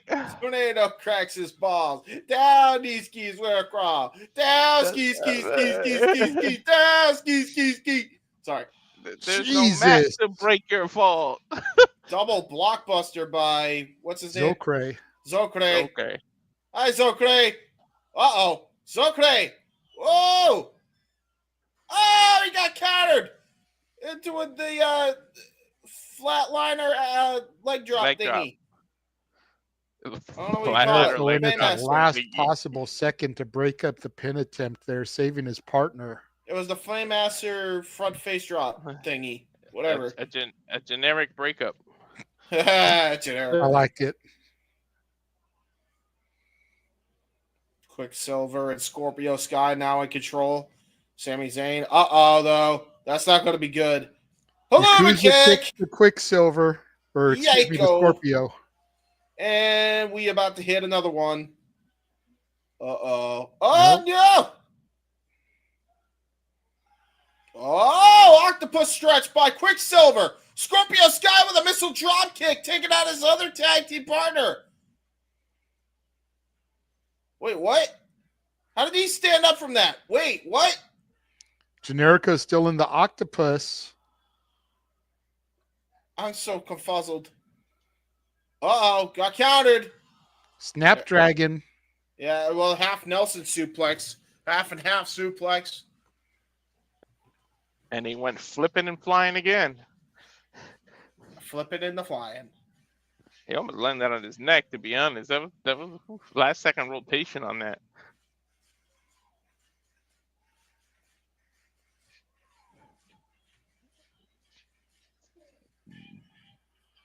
Crowd is getting into this one. Yeah, they are. Sami Zayn going to try to go for the brain buster. Got countered by Human Tornado, and there's his capture suplex into a face plant. There's one, there's two, and a kick out. And why the hell does he have a hole in his pants? And why was the camera right there for that? Yeah, I was about to say, oh no! Phoenix Star with a spine buster, and now going for a moonsault. Oh! Corkscrew moonsault misses. Scorpio Sky now to the top rope. Frog splash. Nice break up there by Quiksilver. It's the part. Wait. No, I'm sorry. That's Zokre. A nice. It's the part where you can't catch your breath right here. Mm-hmm. There's the 1%er there by Quiksilver. Nice breakup though. Nice breakup there by El Generico. Zokre in trouble. Apparently, Scorpio Sky might have had a tooth knocked out.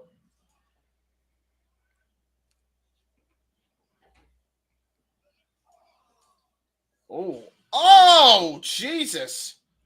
Elevated from the corner into nice reverse Olympic slam. Caught in the arms of El Generico. 1, 2, 3. Zokre making sure there was no breakup there. Very Get good, ready. man. All right, we gotta get ready to pause. Okay. As soon as they Good show As that soon as the graphic. graphic comes up. I'll give a Oh. little post match here. Dino Winwood back in with a microphone. Great show of respect from all 6 competitors here. Tornado blew so strong he ripped his pants.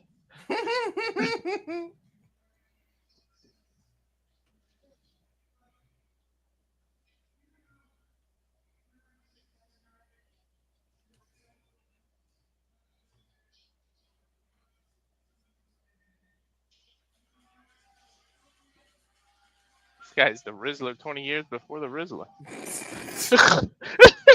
Hey, Wow. you leave Dino Winwood alone.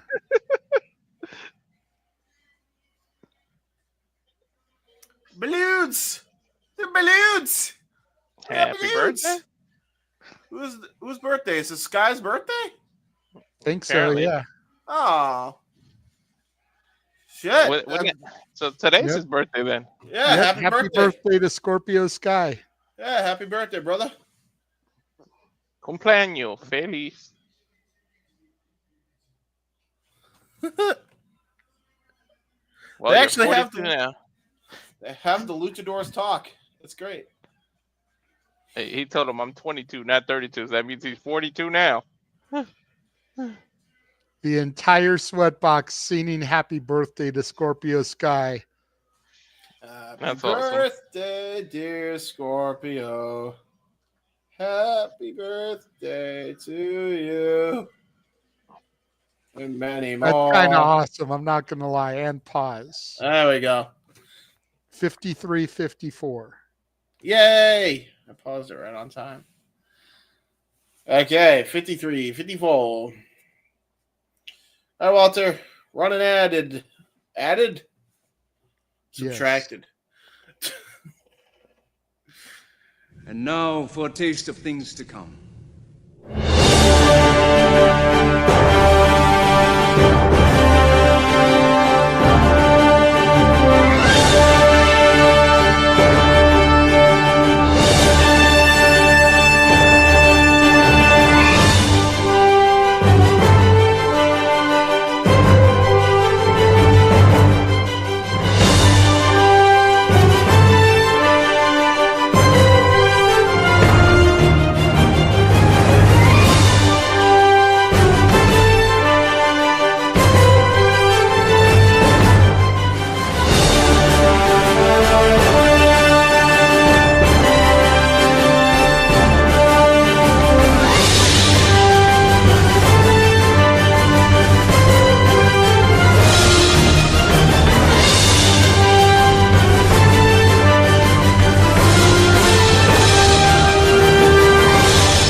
Oh, the wrestling and combat sports and other sports.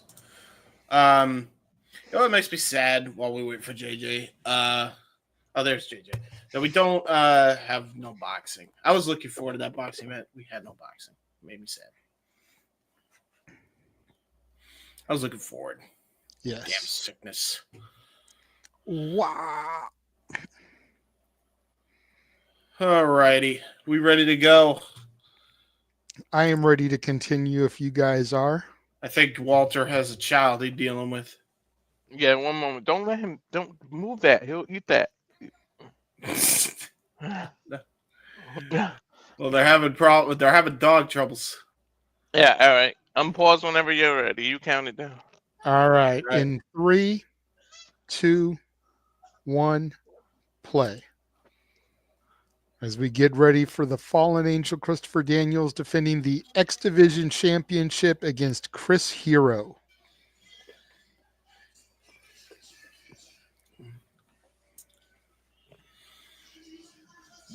Looking forward to this one.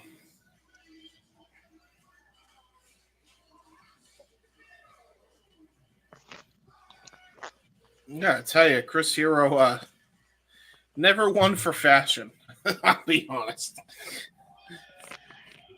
I'm gonna be real, man. Hey, it's independent wrestling. You don't need to worry about the tights. Yeah, well, he never was the most flattering dresser. We'll just leave it at that. Not about how you dress, it's about how you fight.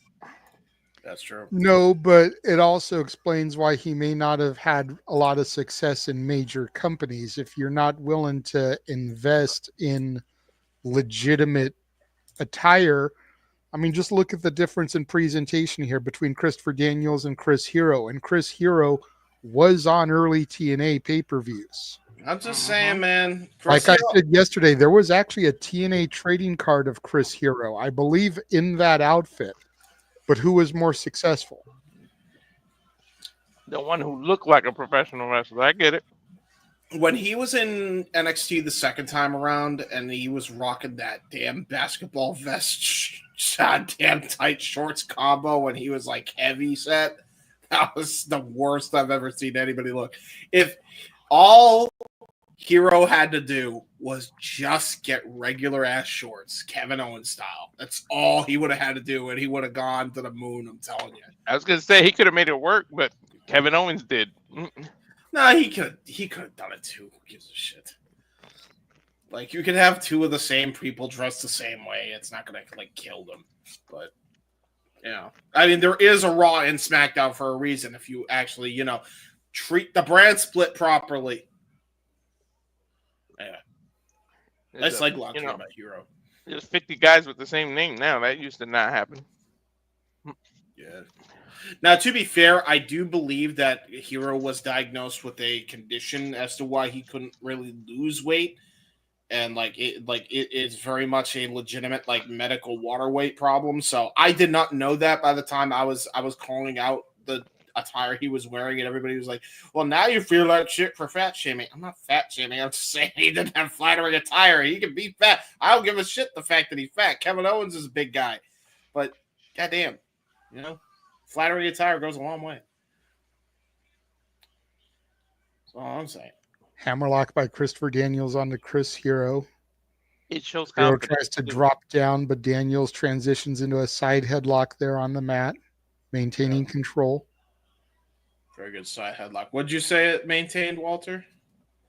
I said it shows confidence when you do that in your appearance and stuff. Yeah. True that. Nice arm wringer.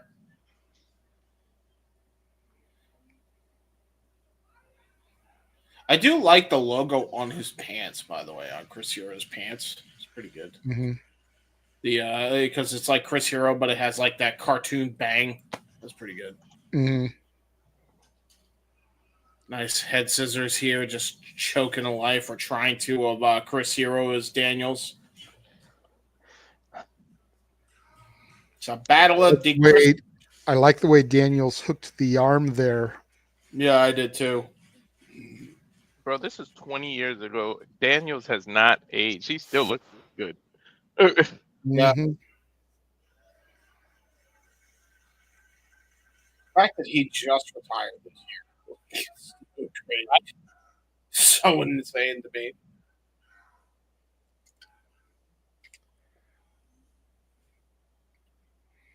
I mean, granted, he's been slowing down these last couple years, but officially just this year. That's crazy. Been going at it strong this whole time.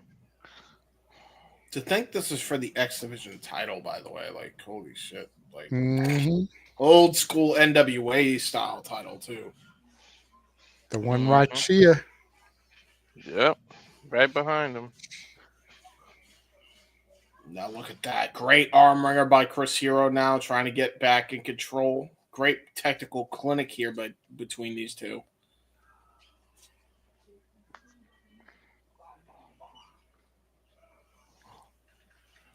We knew this was going to be a banger as soon as the match was announced. Hell yeah.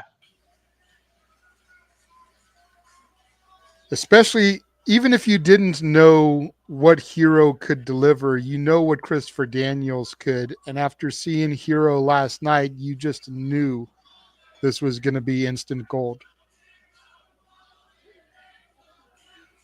Crowd chanting back and forth, "Fallen Angel, let's go, Hero." I gotta tell you, man, it's the battle of the Chris's. That's why they're going by different names here. What the hell was that? I don't know. Well, he was. Yeah, I think he was like showboating for the crowd there. Test of strength here. Greco-Roman knuckle lock coming into play here. We'll see how they transition out of this.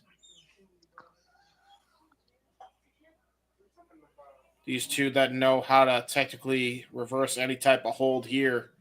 And there we go. Right. Exactly what I was expecting. And what a transition by Hero into the cravat lock. Brilliant. Hero able to use the height advantage to his advantage there. Yep. That was a nice way to break the arms and get in that position. That's saying something when you can outmaneuver Christopher Daniels. Especially at his prime, Christopher Daniels. Yep.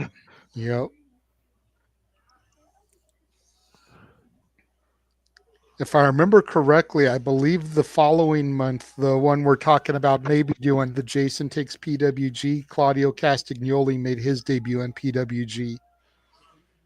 Oof. Ooh, a young, strong Claudio. Claudio with hair. Yes. Claudio before the bald. Claudio before Mr. Clean Incarnate. Claudio Clean. Backslide there from Hero, but Daniels kicked out. Nice roll up there. Hero still maintaining control on the head and neck of Daniels. Nice front face lock. Stretching him out, too. Daniels is far from the ropes, too.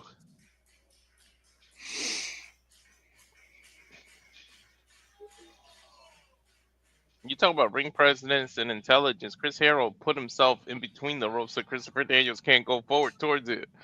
Yep. It's brilliant psychology again. Like, they got some real smart, like, ring psychology people. Like they should be teaching this generation. I said it on the spaces earlier, like Daniels, Hero. I couldn't believe I was hearing shit about Jamie Noble and others not teaching that. Like, I bet you they probably have tried and nobody's listened. Mm-hmm. You know Davey's got to be doing that. Wasn't he running a school or a teacher at some school or something? Yes. Yeah, that's what I'm saying. Oh, great forearm shot. Forearm shiver, stinger splash combo. Kick out at 2 here by Daniels.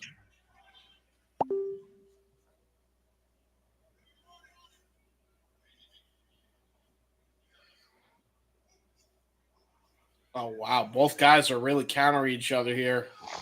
Oh, wow. Anything you can do, I can do better. Dude, the way he was able to transition into that cravat lock, and look at how he hits those knees right to the pectoral muscle.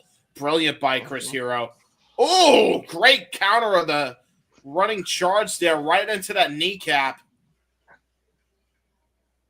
That might have dislocated it because look at that. Hero's really clutching at that thing. Dude, did Daniels ever have hair? Like, dude, No. this Yes. is 20 years ago. Well, he actually, was- yeah. Like, what the hell did he wrestle Yes, with hair? there was a little bit of it, but he did have hair once upon a time. Yes, during Mhm. during the Attitude Era, he had hair. Ruthless Aggression and Attitude Era. Well, this technically would have been during the Ruthless Aggression era, but during the Attitude era, he did. Yeah, that's why I say Ruthless Aggression. I meant to say New Generation. My bad.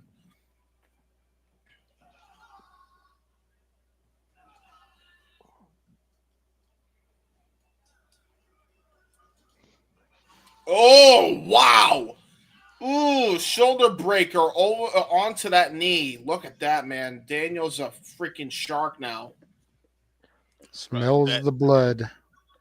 since that knee, this match has completely changed. Ooh, good Indian toe hold here by Daniels, just wrenching on that ankle.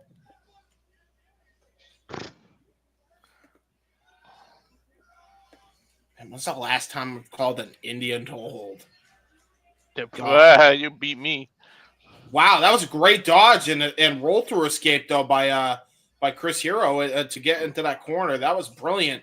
And then look, Daniels right back to that same knee. Yeah, it's brilliant.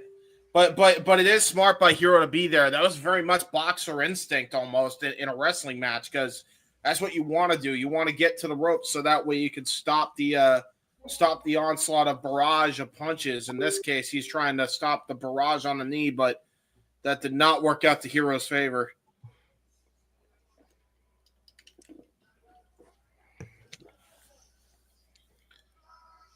Oh no. Dragon screw, possibly. Ooh, just tripped up the knee. Oh, there you go. Wow. Working those long legs of Chris Hero, chopping the proverbial tree down. Hell yeah, he breaking them down. Yeah. Granted, Daniels may be the experienced vet, he may be the champion, but Hero with that height advantage got to try and take him down where you can. Yeah, wow. He is really wrenching on that freaking leg, too. And he's trying to... Oh, my God. What a transition. Hero tried to kick him with the good leg. Now he's got both legs trapped, and he's got a modified key lock on both legs. But rolled him right into the ropes. Like Hero did not even have to really reach to get to those ropes. He still scooted for the cell, if you noticed. But Hero's big enough that he could have just reached his arm out and grabbed it from Jump Street. Yeah. It still was smarter than Daniel, because Hero kept using his loose leg to kick him in the face. He said, I had enough of this, and reversed it. Yeah, that was brilliant. Oh, was trying to go for a foot DDT, got kicked off there by Chris Hero. Shot right to the solar plexus. Going for those gut shots now, just full on potatoes right there. Into that elbow shot, off the rope rebound. And now Hero finally getting a bit of breather here. Going right into that cravat lock. Going right into that cravat lock. Daniels needs to attack that knee right here. Doesn't go for it right now. And there he goes, right to that knee. Right into a rolling leg lock. Shades now of Bill more Goldberg in the there. center of the ring. Yeah, that was shades of Bill Goldberg, by the way he was able to trap that leg and roll through with that. And look at him. He is absolutely in pain. Finally gets to that rope. To your point, I think the reach advantage definitely helped Hero in this case, JJ.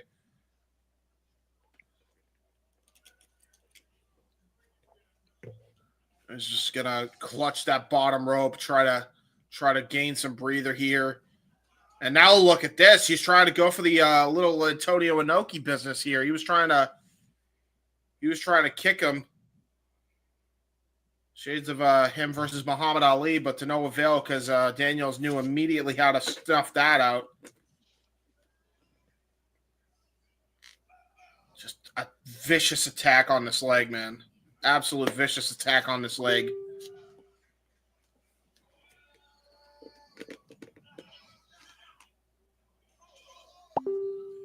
Trying to kick right up to the upper back here. Whoever's pinging in the background, can you mute your notifications? That is Walter. That's just how it's going to be because of what he's using. Oh, best moonsault ever out of the leg. Best I don't even know what that is that's pinging me. That's your messenger. It's your messenger notifications. If you mute your notifications, it won't ping. Yeah. I think it's the no DQ chat because I had to mute it on my end as well.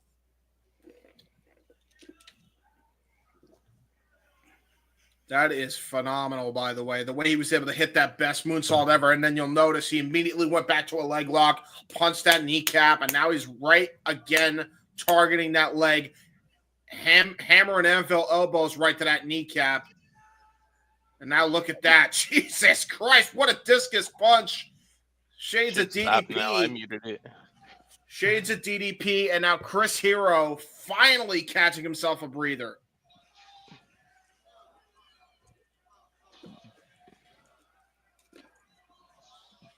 Let's go, hero, fallen angel.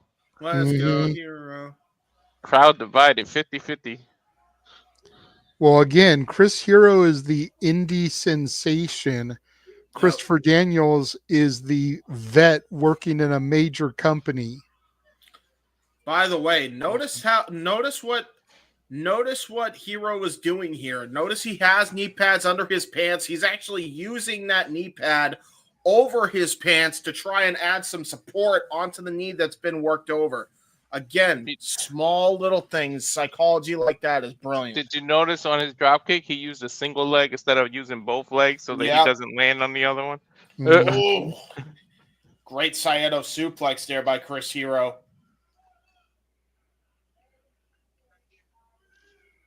Man, like people, I'm telling you, like matches like this, people need to go back and watch, man, for psychology purposes. I'm telling you. Like, there's a lot of it in these 2 nights. Oh, wow. Got a cravat here while he's on the middle rope. Transitions it into a front facebuster. Rolling facebuster only garners a 2 count for Chris Hero. That was brilliant there. Again, a move I haven't seen before. That seems to be the whole freaking theme of this show. Telling you, man, PWG was the shit back in the days.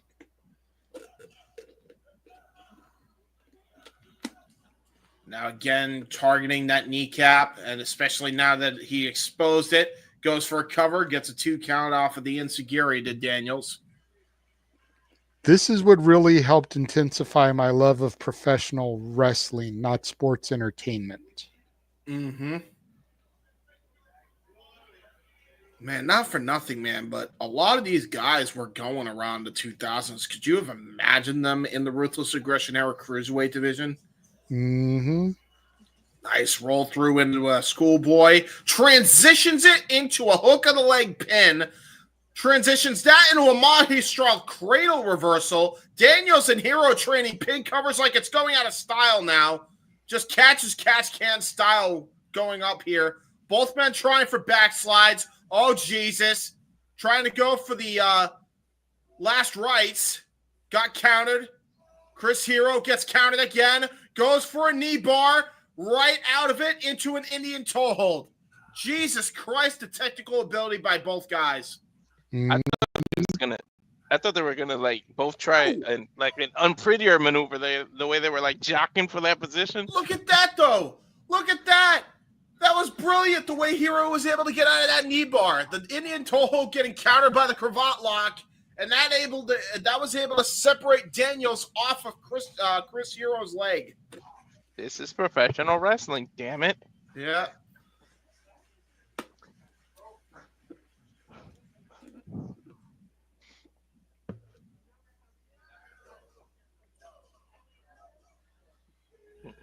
Now forearm shots. Oh my God! Are you kidding me? First of all, that got a 2 count, but he did a forearm shiver, bam, with a freaking right hook.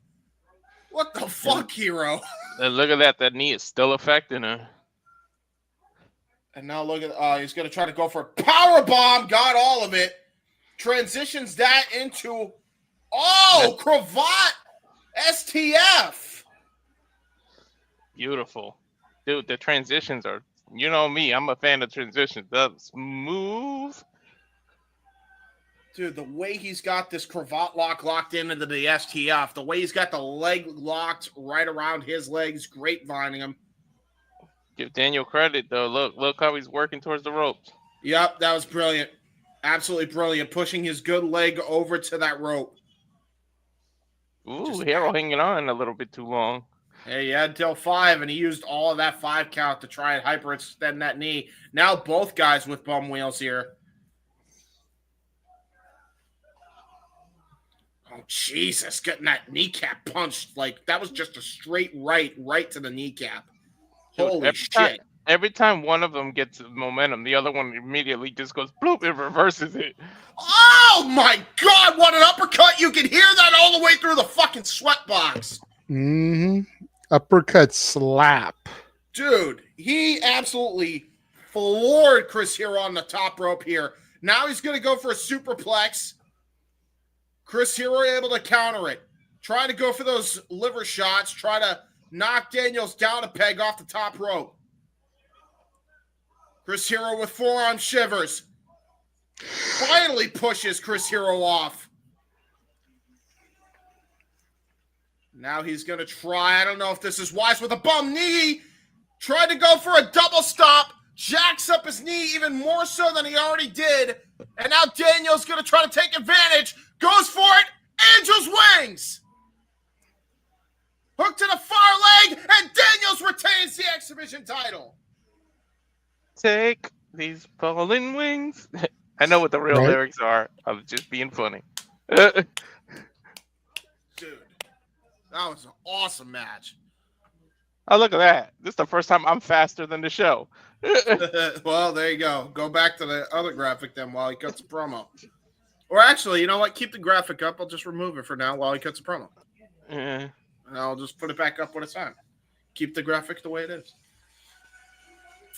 I think Daniels is showing Chris respect there. Chris Hero. Dude, that was sportsmanship. That was a great match, dude. That's fucking impressed me, man. And the fact that this shit was 20 years ago, brother.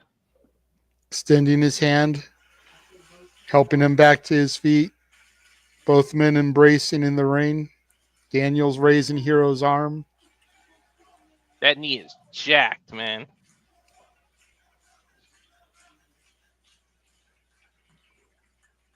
And a shake of the hand. Daniels telling him take care of that knee.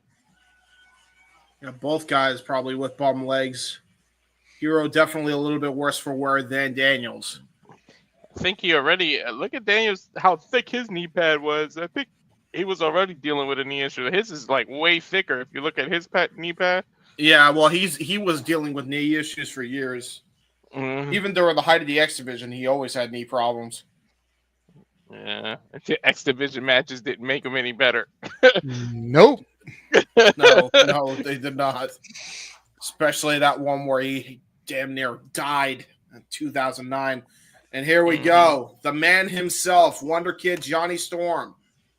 Again, shout out to Johnny Storm for posting these shows on his YouTube channel. That's how we're watching them. Yeah, and we're going to be checking him out, taking on Mr. Wrestling, Kevin Steen, now Owens. Yes, he will be taking on Randy Orton this year at WrestleMania. Already a WrestleMania main eventer with El Generico, now Sami Zayn. Just unbelievable here. Talk about maintaining history here. Both men getting introduced. You know, after the last match, we're dealing with some technical wizardry between these two men. Bell sounds. Watch out for that water bottle because Kevin Steen used it yesterday. Uh-oh. Little taunting by Kevin Steen and getting flipped off by Johnny Storm for his troubles. Keep it going, gentlemen. I'll be right back. He was making fun of his height. Oh, no. Look at that. Johnny Storm immediately trying to break the finger of Kevin Steen. Dude, look how young Kevin looked. God damn. Yeah, right. It makes me feel old. But keep in mind, we saw Johnny Storm. He had a great showing in the last show, which was last night. So this is going to be our second exposure to this man, the person who actually posted this on YouTube. So it's going to be interesting to see.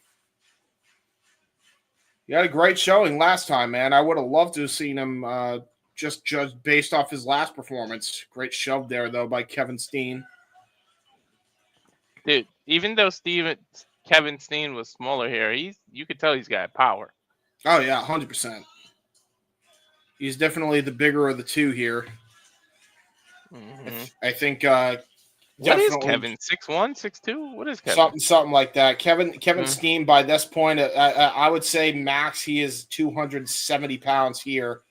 So at the very least here, I'd say Johnny is probably about 230, given at least a freaking 40 to 50 pound difference over to Kevin Steen here. Kevin doing push-ups. There you go. And now look at this. Kevin Steen trying to hold the rope out for Johnny Storm. And he's like, fuck out of here. I don't need your sympathy. Fuck out of here. Johnny Storm trying to will himself here with this Sweatbox faithful here for PWG. Oh, thank God. The dog left. Oh, my God. The little guy. I love him, but he was getting on my nerves right there. Uh-oh. A little misstep with the ropes. Yeah, trying to go for a springboard of some kind.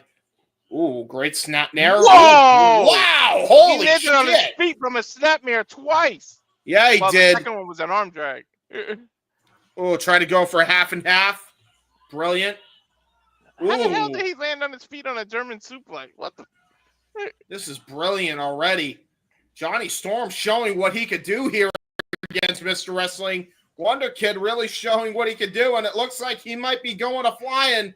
Dude, I didn't realize how athletic Storm was. Shit. Whoa! Johnny Storm with a trust fall springboard outside the ring onto the hardwood floor of the basketball courts here in the That was sweat scary because of how loose the rope was. He almost slipped. PWG chant here from the Sweatbox faithful. Dude, shout out to Storm, man. And thanks again for loading this and giving us the opportunity to do this. Yeah, seriously, man. We got to reach out to Johnny Storm. I wonder if he has a Twitter. Crowd chanting one more time. The crowd wants him to do it one more time. It's like he's just putting his hands over his head. It's like, what the fuck is wrong with you people? What are you, nuts? Look at this now. Kevin Steen, like a bull who's seeing red, trying to charge out his opposition. Oh! And he kicked him in the butt cheek. Yes, he did. He kicked him right in the ass to Kevin Steen. And tried to go for a tilt-a-whirl powerbomb, got counted into a Rana. Nice back elbow. Johnny Storm now. Ooh, nice open palm strike. But again, the just went yesterday. It's not as effective when somebody wears a shirt. The rope Spanish fly by Johnny Storm. We saw that last night, and a kick out there at 2 by Kevin Steen. Granted, it's thin padding, but it's padding nonetheless. It's like the little gym mat on the hardwood floor. Kevin Steen now. Oh, nice flapjack. Pancaking Johnny Storm right onto the mat. Kevin Steen just stomping away at Johnny Storm, and now he's just choking him with his boot. I wonder if this may be a case of Steen just taking his opponent too lightly, because I don't feel like he was expecting this shit. You know what I mean? Yeah. Mr. Wrestling showing why he is that nickname and more. Kevin Steen now. Oh, nice fireman's carry into a gutbuster. Just really working on those ribs now, trying to knock the wind out of Johnny Storm. I think the crowd was chanting Mr. Wrestling. Oh, Jesus Christ. Little jaw jacket by Kevin Steen into some... Jaw jacket? He slapped the shit out of him. Yeah, right after he freaking talked shit. Yeah. Slapped the shit out of him, punched the shit out of him, and then he just started choking him. He was jaw jacking and then tried to jack his jaw. I think Kevin was mocking the crowd there. Nice clothesline into the corner by Kevin Steen. He's telling everybody to shush. I think he might chop him, so he wants everybody to hear it. Woo! God damn. Right? I jumped. And just like that, J.J. Williams is having flashbacks. All right, me too. Legit. Johnny Storm. Ooh, there's that springboard out of the ropes into the Hurricane Rana. Nice tiaras. Oh, my God. Kevin Steen taking a page out of Andrew Martin's playbook. Eat your heart out with a nice, vicious big boot and a kick out of 2 by Johnny Storm. Things you have no idea, dude. It's like a tradition. When you learn to wrestle, they line up the class and make them all chop you. You have no idea, dude. You have to stand there and take like 6, 7 people in a row chopping you, bro. That's what I did. Listen, Yeah, I've seen those initiations. They don't look pretty. I don't need to experience it to know that shit must hurt. Hurts like a son of a bitch. Nice stalling vertical suplex there from Kevin Steen. Showing that he's got some muscle. Some maple leaf muscle. Oh, He's talking to the crowd. He's looking at a female. It's like, hey, yeah, call me. You like that? You like that? Mr. Muscle might have been his Montreal, wife. right? Might have been. It's a freaking blonde chick. Wouldn't surprise me. Nice chop again by Kevin Steen. Go ahead, Walter. No, I just said it might have been some Montreal Muscle. Montreal Muscle versus Maple Leaf Muscle. Who will win? Ooh, great spray off the middle rope to stomp his chest. Brilliant maneuvering there by Kevin Steen. He's a little frustrated that he can't get the 3, I think. Steen telling the referee, I want you to count to 3. Kevin Steen always finding some excuses even back then. Nothing's changed. Never changed. Kevin Owens never changed. You can count to 3. Ooh, brilliant drop kick out of that pop-up there. It looked like Kevin Owens, maybe Kevin Steen was trying to go for that pop-up power bomb. Got countered into that drop kick. And now Johnny Storm going to try to take advantage into a middle rope moonsault, perfectly executed. Hook to the outside leg and a kick out by Steen. Dude, he got all that moonsault. Yeah, he did. Right on his head, too, by the way. So you give somebody a concussion. Johnny Storm now trying to maintain. Ooh, nice kick to the gut. Took him too lightly, you could tell. Yeah, absolutely. Height advantage and weight advantage might not be Johnny Storm, but he definitely makes up for it in heart here. Definitely the technical ability. Yeah, he's pulling some moves on Kevin. And now he just slapped the shit out of Kevin. Trying to go for something here. Oh, got countered though by Kevin Steen. And going for that German. Oh, got countered into a tornado DDT. Spiked Kevin. Big time spike. Hell yeah. That extra weight Kevin had all just landed on his neck. You talk about the weight advantage. Yeah, that was absolutely momentum, definitely on the side of Johnny Storm as he crawls to the cover into a near fall. Dueling chance of let's go Johnny, Mr. Wrestling.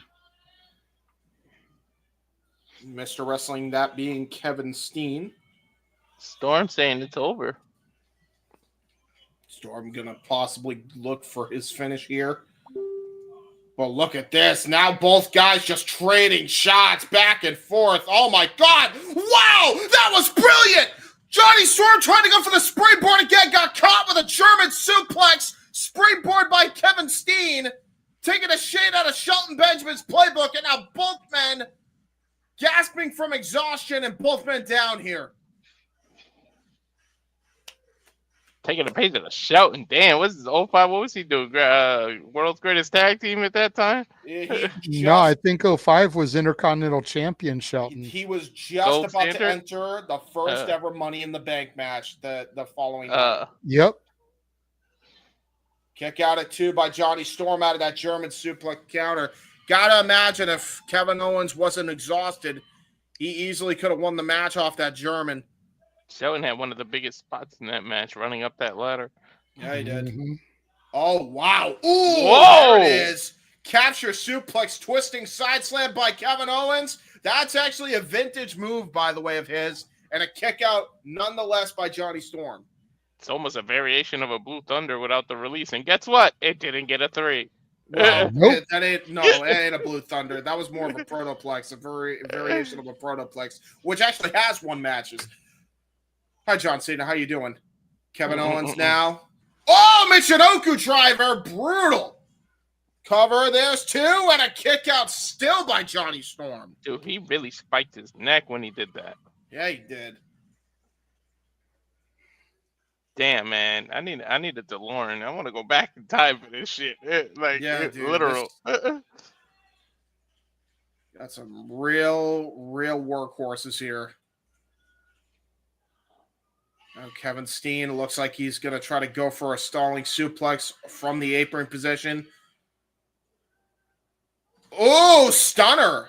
Stunner by Kevin Owens onto the rope. Oh, Jesus. What the hell? Oh, okay. I thought he was about to go for a dive here. Oh, He is. Jesus. No way. Oh, got pulled off the apron here. He got jerked off, as he would say, off the apron in a suicide dive into a DDT on the hardwood floor. That was God poor damn choice it, of words, James. James. I'm just saying, that's what JR would say. Dude, He that got was yanked off the apron. You could have said it any other way. You really had to say he got jerked off. He did get jerked off. Yes, he did. It's a JR-ism, okay? Damn, look at the way he landed. Yeah, that was brutal, by the way. By the way, I think Kevin Owens may have hit a souvenir cup while he got DDT'd. I'm not positive on that. Don't quote me. But he definitely hit that floor as hard as he could. Bro, he's dangling one leg on a chair right now, or was. Yeah, Steen is definitely in a bad way. Storm going for a cover and a kick out by Kevin.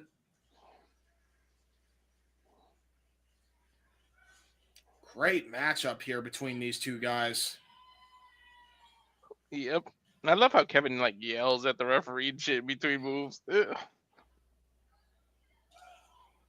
I don't know. At this point, I don't think he can pick Kevin up like that. He's too tired. Ooh, wow. Innovated the code breaker into a backstabber. Lung blower combo into a cover. Goes Johnny Storm and only garners the 2. Kevin Steen with a powerful kick out. That was a 2.999999. Yep. Well, we know where Jericho got the code breaker from. Hello, Johnny Storm. How the hell are you?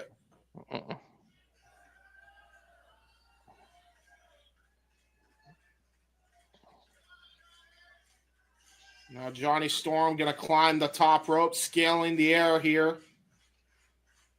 What's he going to look for here? Oh, tried to go for a Hurricane Rana, got caught by Kevin Owens. The power into a set-out powerbomb. Cover, and that was a 2.9. I thought that was it for Kevin Steen. You got to be kidding me. He needs to pop up to win. Oh wait, that's the present, Kevin. Well, he tried to go for a pop-up of some kind. I was just saying.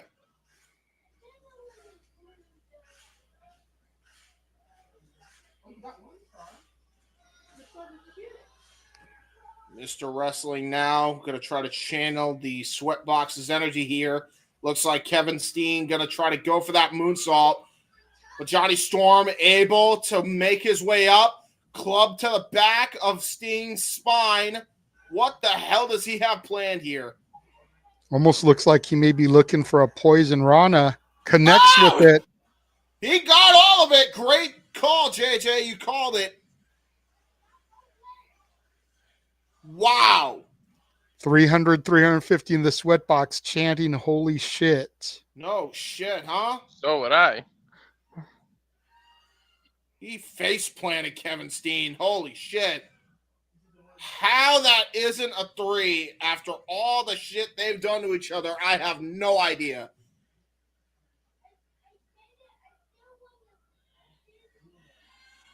And now Johnny Storm going to climb up top here. Going to try to finish it off here. Oh, referee getting pushed on to the top rope for Kevin Steen to hook him up for the package. Pile driver connects. Got all of it. It's done. It's over. Got a couple of revolutions there before spiking him as well. A lot of dizziness before dropping the package pile driver. Dude, Johnny Storm should have been something after the matches I've seen with him. I don't understand that. Now we got a tag team title match as Arrogance defends their belts against the team of the future, Chris Sabin and Frankie Kazarian. Hey, you might want to switch it. Walter, you get switched to graphic. Thank you. Petey Williams out there at ringside with them. Joey Ryan out there at ringside with his brethren. Of course, Joey and Petey fought earlier the evening.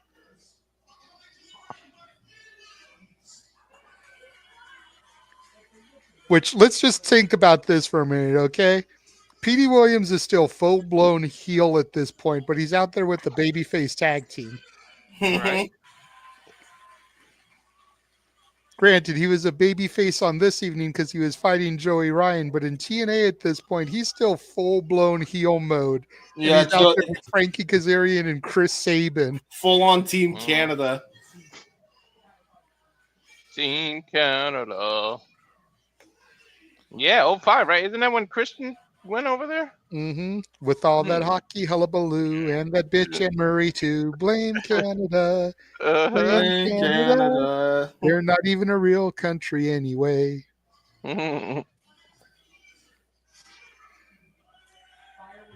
Accompanied by Joey Ryan, Scott Lost, and Chris Bosch. Very not PG. The crowd chanting an F word that is a sexual slur at Joey Ryan. Oh my God. Well, 2005. to be fair, he called someone a tard yesterday, didn't he? So like, there's a little bit of a difference between calling someone tard boy and calling somebody. I know. Just as insulting. I don't think there's a difference at all.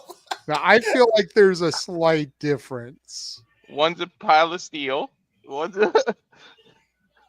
Uh-oh, Chris Bosch back on the microphone. Photogenic Chris Bosch.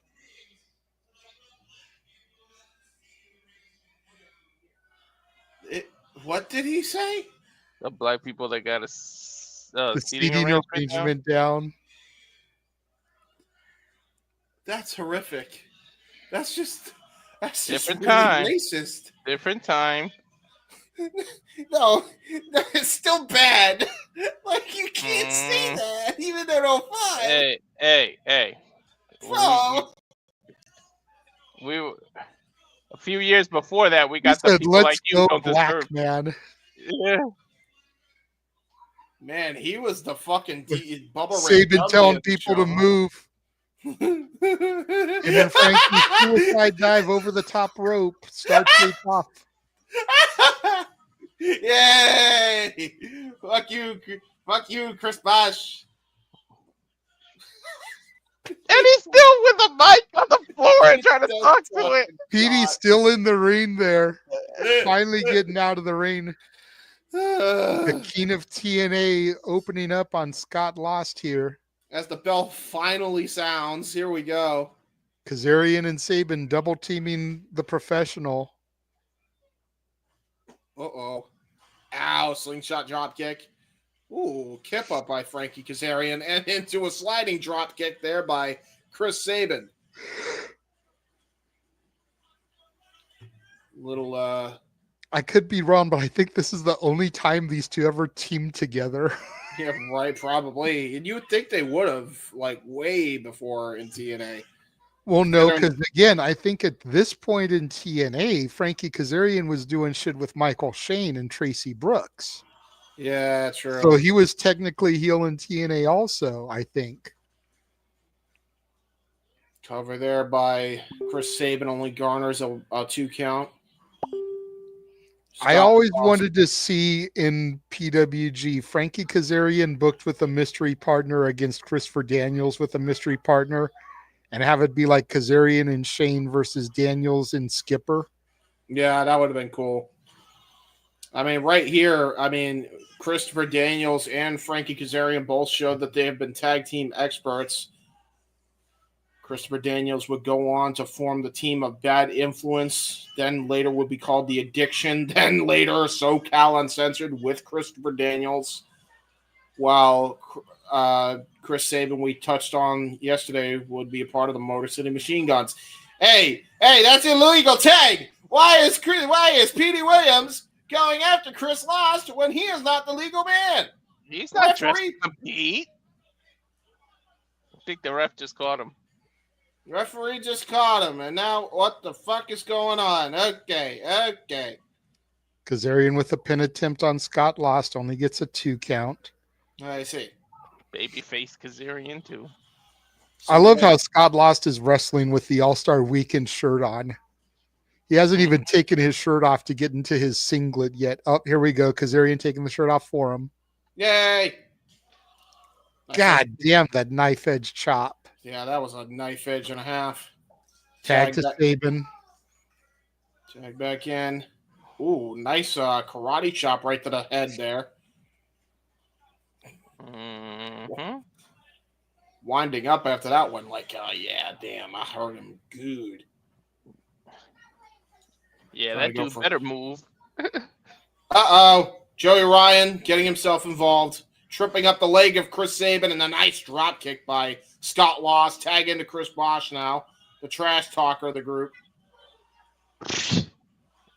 Or maybe just the trash.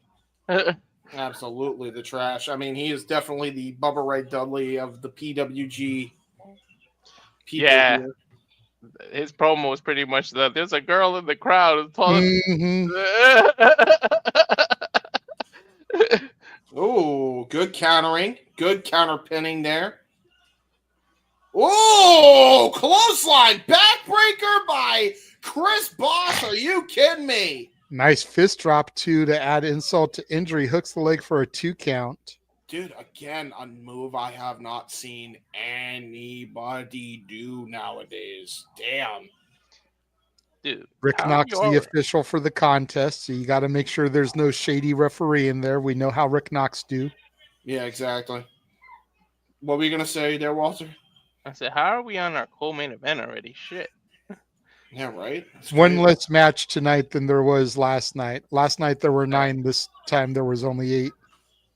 Dude, that clothesline backbreaker that Chris Bosh did was awesome. Tag the Scott Lost now. Seems to be the theme of the 2 nights is you just see moves that you have not seen anybody do in the history of wrestling now. Like and it's a real shame. There's that launching torpedo, Long dart. the lawn dart torpedo into the corner. I mean, Charles, if there's a demand, we'll talk about it. But we don't need the YouTube. We got TNA Plus. We can watch any of their old stuff. Well, but if the fans want to watch along and they don't have TNA Plus, I think that's where he's coming from there. But yeah, it all comes down to supply and demand, though, Charles. To Walter's point, we've got to get the views, the clicks, and not to sound greedy, but the super chat donations. Ooh. You know, Mhm. we do this for all aspects of it. Right now, we've only got 4 people watching. That's not exactly a great turnout. No. I get tonight was AEW Dynamite, the go home to Dynasty, but Dynamite's off the air now and doesn't even start for the West Coast for another 5 minutes, and we still only got 4 people. By the way, great fisherman suplex. There's that drop toe hold into the knee breaker by Scott Lost and Chris Bosh. So as long as we get the supply, the demand, and the support, then we will do it. This event just happened to be important to me because night 1 was my first PWG show, 20 years to the day from yesterday. And it's, like I said yesterday, it was the show where I met Jeff Meacham. And you think about what that chance meeting did and what spawned off of it. You know, Casa D18 Studios, Dad's on Wrestling, the Jeff Meacham multiverse of media to the Simply Reliable Studios. All because of that one meeting 20 years ago. Ooh, wow. At the right time. Jaw jack there by Scott Lost. Got countered into the catatonic backbreaker there by Chris Sabin. Finally getting himself a breather from the PWG Tag Team Champions. Sabin desperate for a tag to the future Frankie Kazarian. Scott Lost desperately needs to get to his corner as well to get to photogenic Chris Bosh. Go ahead, Walter. No, I was just gonna say that backdrop was like the upper part of his back. Like that could have really went wrong. Yeah, right. Tag now to Kazarian, tag to Bosh. And now Frankie Kazarian, like a house on fire, taking out the tag team champion single-handedly. Jesus, just tossing him into the middle turnbuckle. Scott Lost in the world of trouble. Chris Bosh gets a neck breaker for his troubles. There's a running neck breaker by the future there.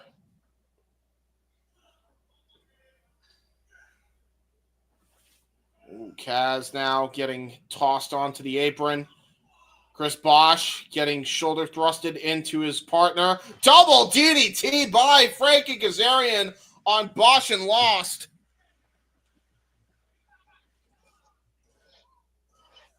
Petey Williams Yes. showing his support there at ringside, counting, slamming his hand on the mat along with the referee.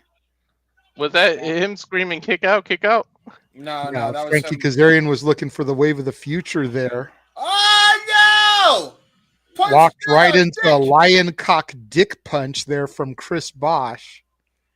That was horrific. And right into a Trouble in Paradise by Scott Scott Law. lost.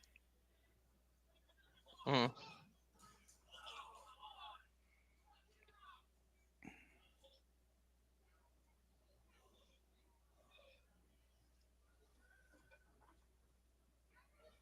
Oh my God! North suplex into a backbreaker? Holy shit. Dude, bro, these moves, man. Hey, remember what I said from last night, where people should actually look at they should look at the show. Apply copy paste here. Thank you. Yeah, All right, cool. it's okay, James. Thankfully, I was with you last night, so I know what you're trying to say. By the way, great twist of fate stunner there by Frankie Kazarian. Actually did it better than Jeff Hardy. I mean, what? Scott lost with Frankie Kazarian tied to the Tree of Woe here. JJ can always figure out what you're saying, James. I speak typo, he speaks tism. Thank you. I was gonna say from hanging out with Walter enough, I think I speak typo somewhat, but I think I speak ism better. Oh, freaking dude! Was that even on purpose? Like a cutter leg drop combination there from Frankie Kazarian. Yeah, and It almost, he did the Stratisfaction rotation into it. By the way, it almost looked like the leg drop was a coincidental accident because he was just there laying down. it's called psychology. Sorry. Because that clearly was not something we expected. Kick to the midsection, countered Inseguri from Saban there onto Scott Lost. Bosch going off against Frankie Kazarian. Frankie Kazarian getting Power bomb. Power bomb combination team offense. Only garners a 2 count for Saban and Frankie, the future tag team here. Yep, Kazarian with the pop-up, Saban with the power bomb onto Bosch there. Kazarian springboard head scissors. Holy shit, what a Hurricane Rana Tierras to the outside. Scott Lost absolutely eating shit onto that basketball court. And Saban ain't done. Looks like he's going to add even more insult to injury. Ooh, saw Chris Bosch cut him off at the pass with the TNA kick. And now got him in an Argentine backbreaker. Turns it into a razor's edge into the top turnbuckle. The hell? That's a true buckle bomb. Jesus. Right? Hooks the inside leg. But Joey Ryan in. Oh, Joey Ryan pulled the referee out. And now Joey Ryan. Petey Williams back in. Of course, Petey and Joey fought earlier this evening. They've been telling Joey to turn around. That's not good for you, Williams. buddy. Oh, no. Oh, no. Back Ping and pong forth. punches from Saban and Petey. Cradle shot, Canadian Destroyer combination. Bang, bang. Tilt. Brilliant. I think that might be it. That might be all she wrote. Referee now coming back Come on, into play. referee. 2. Oh, no. Scott Lost pulled Rick Knox out of the ring, so he couldn't make the 3 count. Saban in with the forearms to Lost. Nice back elbow from Lost to Saban. Drop kick. Jesus, what a calf kick. That was a calf kick. Oh, Whatever Wave of the Future. Wave of the Future got countered there by Scott Lost. Counter out of the charge from Frankie. Gonna go for an O'Connor roll. Oh, got countered! Oh my God! Chris Bosch and Scott Lost retain the tag team titles. Upset pin. They stole one there. Mm-hmm.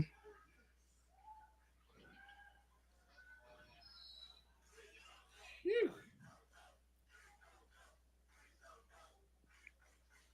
Oh, wow. This must have been their farewell, by the way, because look at the entire PWG crowd, entire PWG locker room emptying out here for them.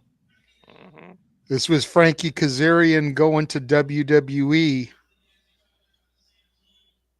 Was he? Oh, okay. Yeah.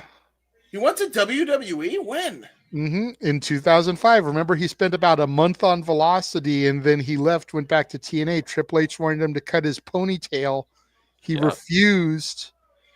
And then they ended up using it as a storyline here in PWG. He did it on his own terms, but this was Frankie's last show before going to WWE, which is why the locker room's emptying out here, why the TNA and the SoCal talent are out here. So he was on the SmackDown Cruiserweight division then. Jesus, I did not for know about that. a month and a half. Like I said, he was on Velocity for every episode, pretty Triple H much there for like a wanted month. to be the only one with a ponytail. Shit.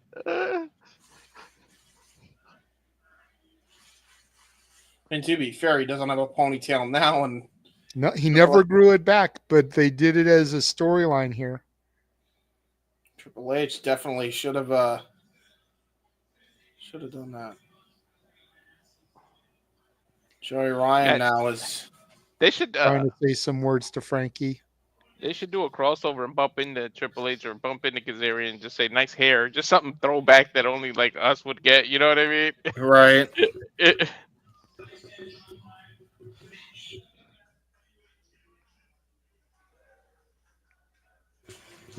Joey Ryan's the one speaking to Frankie here.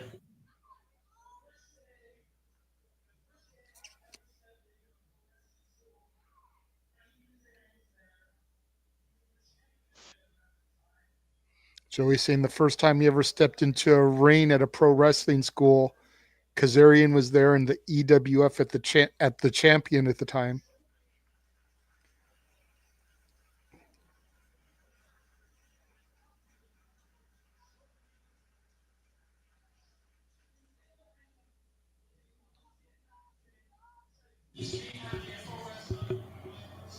See, I like Kazarian was in the ring taking bumps he didn't have to take, trying to show me how to be a wrestler my first day.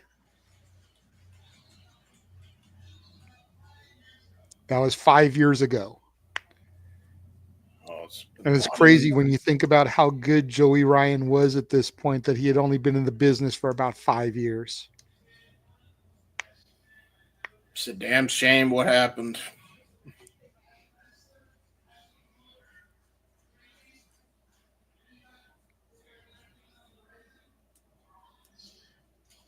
So I know you're going to have bigger and better things on the horizon, but we're all going to miss you here.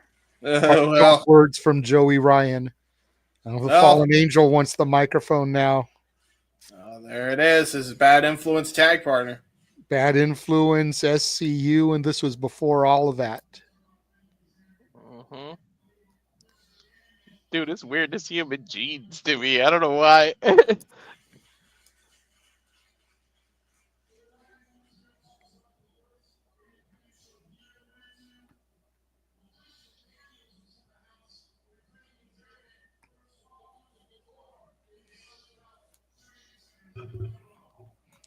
Christopher Daniels was in the house when Frankie Kazarian first walked through the doors in SoCal. Ultimate University. Frankie has earned everything that he ever got.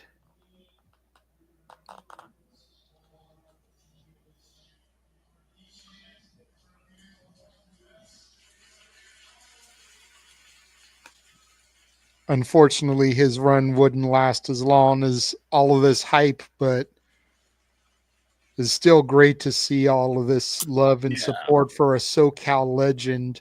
A man who's still been doing it for even 20 more years since this and could be the next TNA World Heavyweight Champion. And long over fucking due world title run for Frankie, by the way. Yeah. Dude should have been a world champion everywhere he went. Wow. Truly a class act. Ring announcer John Ian now giving some words again. Rest in peace, John Ian, man. Dude was a fucking teddy bear. Yeah. I don't know. He gives off that vibe, even though it's on TV screen, but he does give Mhm. off that.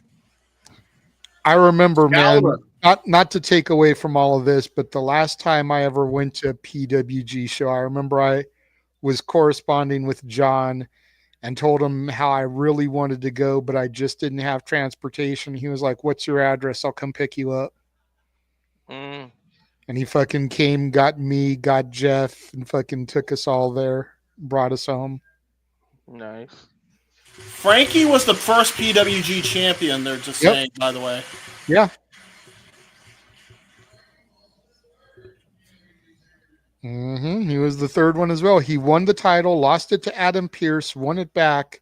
Then I believe he lost it to Super Dragon.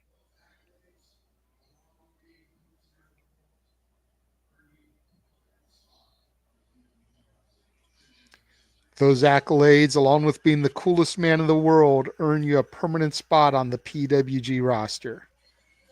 Awesome. The crowd screaming, "Speech, speech!" Speech. Yay, Frankie. It's weird, but it did work out. It feels like this is your speech until you win the world title. Win, Frankie, You gotta do win it. you gotta do those roosters that faint. Remember the old cartoons, JJ? Oh, Frankie. Mhm. Hey, whatever you do, Frankie, don't do what Christian Cage did. Thank you.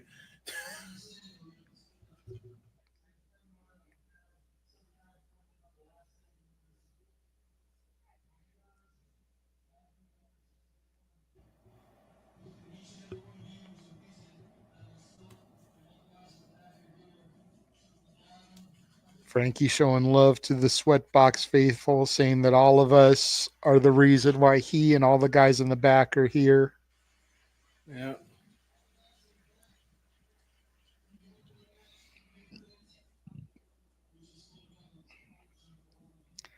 It's kind of funny to see how humble he is here, but then watch how arrogant he is every Thursday night. Yeah, right. He's so clean, squeaky clean baby face here. It's unbelievable.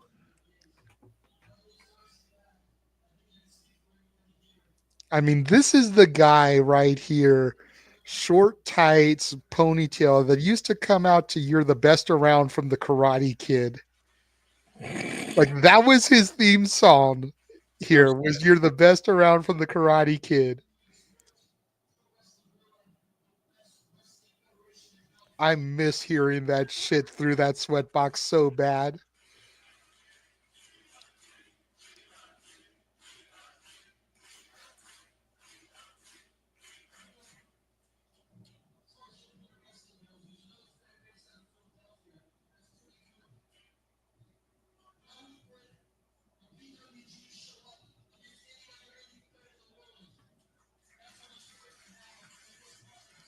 Says he'd put a PWG show up against any independent company in the world. That's how much faith he has in PWG.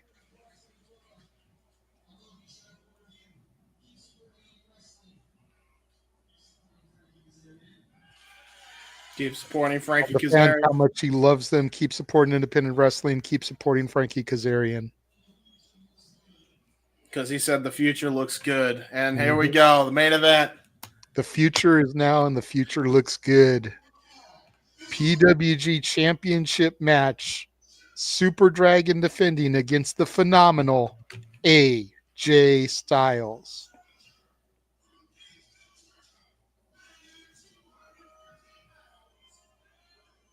Some boos for AJ there.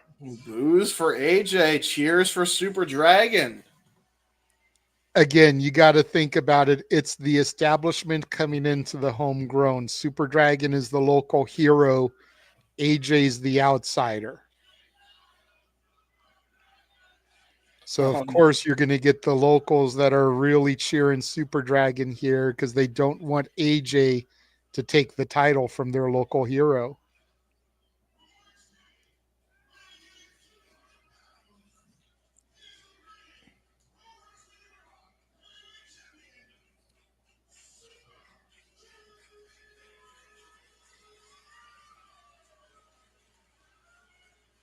Huge pop for Super Dragon. Some people standing, giving him a standing ovation.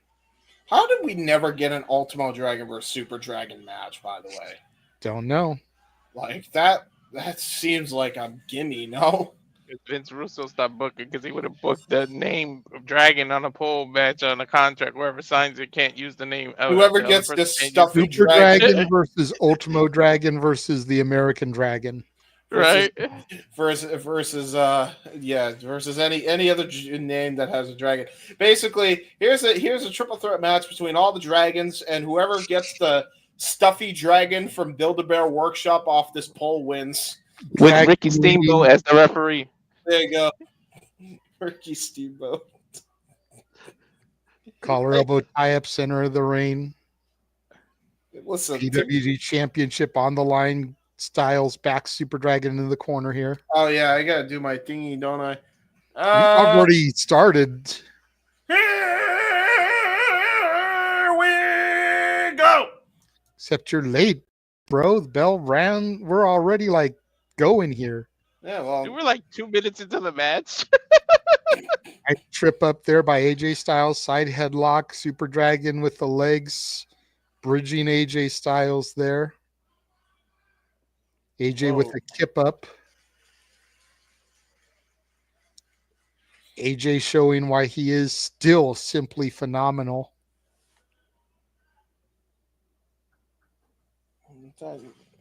Super Dragon shoots in for the leg, trips him up, going right to work there on that left leg. you got AJ Styles trying to go for the chin there. Try to break up that leg lock.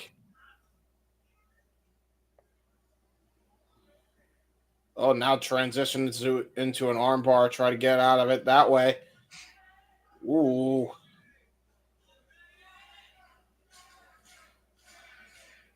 AJ, oh, look at that. Oh, look at that pinning combination by AJ. Brilliant. Both guys trying to stretch each other out here. AJ Styles back up to a vertical base, transitions into the waist lock of his own. Standing switch by Super Dragon. Both men definitely trying to reverse each other's grapples here. Ooh. Nice leg trip by Styles. Ooh, nice elbow straight to the side of the leg here. Keeping that leg grapevine here. Ooh, punch, rabbit punch right to the back of AJ's head. Damn. Nice use of the legs of Super Dragon there, trying to counter out. And trying to turn it into a cross arm breaker. AJ still keeping that grapevine, making sure he doesn't get the full extension in the arm. Transitions that into a leg lock into his own, and now trying to turn it into a regal stretch. That's a regal stretch there by AJ Styles. Now transitions that into a front face lock. Great smooth transition there, showing the sheer wrestling ability of AJ. Now the stand back to a vertical base goes Super Dragon, gets backed up into the corner by AJ, and a punch right to the gut by AJ Styles. Trying to go for a top rope maneuver here. Super Dragon turns it into a flip over Tiaras. Now we're at a stalemate here.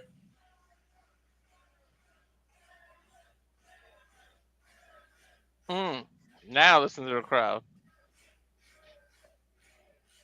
Dragon now getting chants here from the crowd. Now we're back to a stalemate position here. Super Dragon now trying to figure out something here. AJ trying to find an opening. Dragon sucks chance in favor of AJ. Crowd booing that side of the audience. Now we're going to go for a Greco-Roman knuckle lock here. See which one wins this test of strength here. AJ Styles trying to win that one here. Ooh, nice leg kick right to the side of the leg. Super Dragon returns one in kind. Brilliant. Ooh, kick right to the side of the gut there. Side to the liver. Brilliant there by AJ. Tries to go for a pin cover. Only garners a 1 count. Another cover. That time a 2 count. Ooh, Great transition there by Super Dragon as he tries to use his head and neck strength to get out of that. But nice transition. The minute Super Dragon got out of the test of strength pin, AJ turns it into a Ricky Steamboat-esque arm drag, brings him right back down to the mat, and works on that arm. Just some technical wrestling for your ass. Mm-hmm. Mm-hmm. Now AJ Styles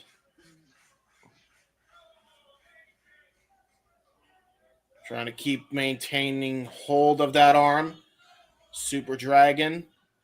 Ooh, tried to go for a clothesline. Got countered with a nice arm drag. A slick arm drag by AJ Styles.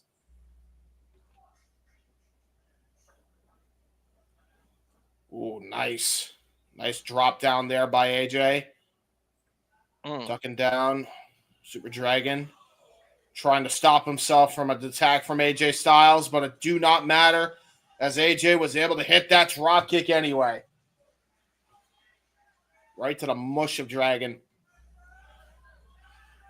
And now AJ Styles with a nice tope con hilo right over the ring into the crowd.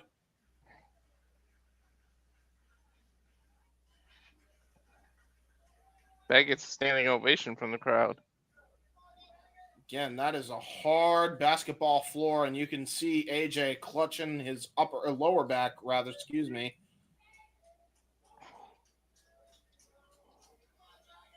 Now AJ Styles going to bring Super Dragon back into the ring, the current PWG champion, in trouble here. AJ goes for the cover. There's two, and a kick out there by Dragon.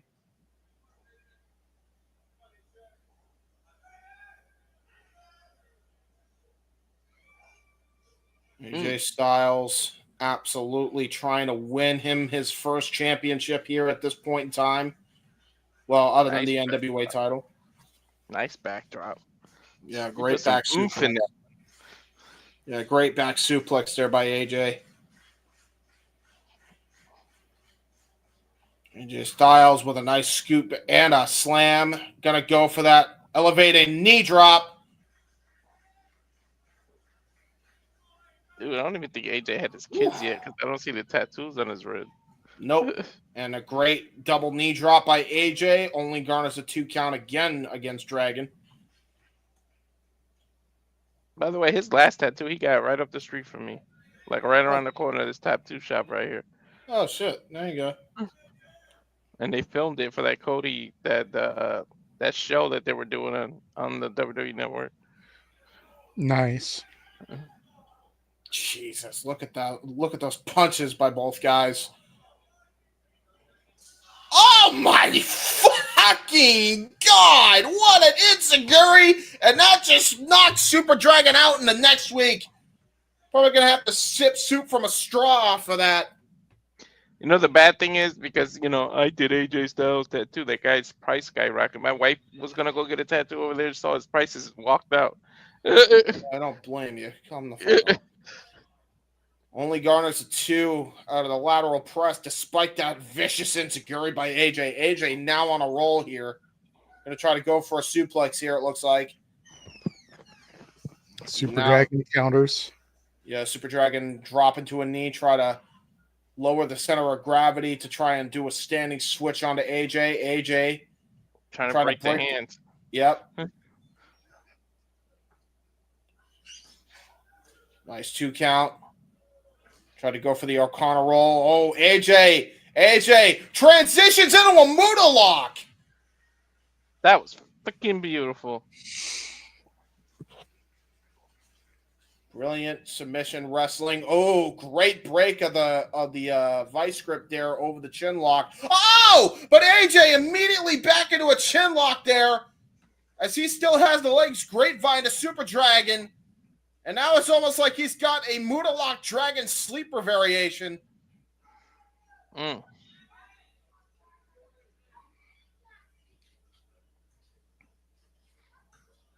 nice knife edge chop to the back. Jesus. Trying to bring him back down to the mat. Now it looks like he might be trying to transition this into a bow and arrow. Beautiful by AJ Styles.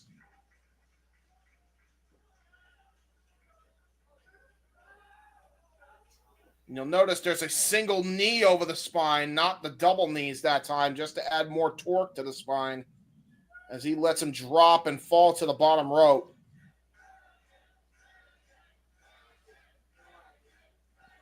Crowd getting behind AJ now.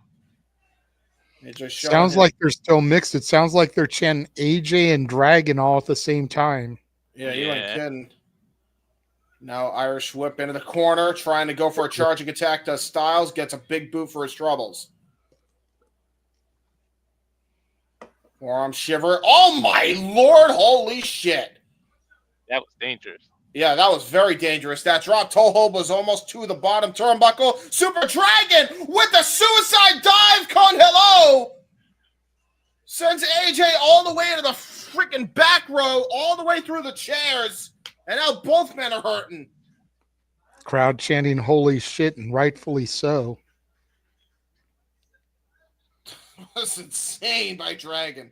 I wonder why he had to retire early. God damn, he freaking laid that shit in.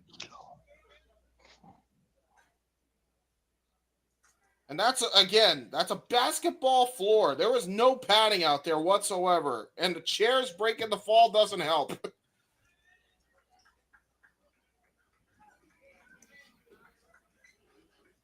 AJ Styles getting chucked back into the ring. Super Dragon now going to try to capitalize on this. There's two and a kick out. PWG champion now back in firm control.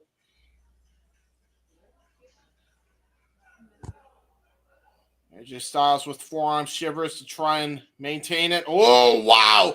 Brilliant into an STF. Great counter by Super Dragon. Whew. Wow. By the way, look at the way he's got this STF. He's just cutting off the breathing pattern for AJ Styles over the nose, making him have to breathe through his mouth. That exhausts more energy of AJ Styles having to do something like that. And you'll notice AJ immediately trying to break the S grip of Super Dragon into this STF.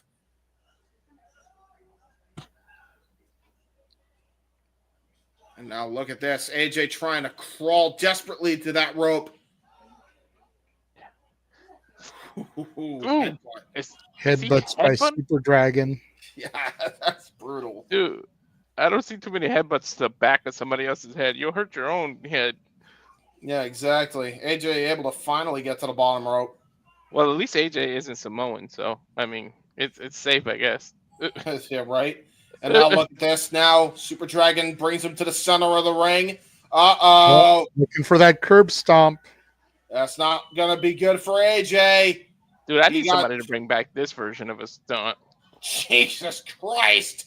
Just absolutely leveling AJ. Going to go for the cover now. Lateral press. There's two. And AJ kicks out at one. You know who I feel like would fit that stomp doing it against Swerve? Ooh, look at that. Look at the head scissor, by the way. That's a great shout, by the way. Swerve should bring it back. Mm-hmm. Crowd chanting, fuck him up, Dragon, fuck him up.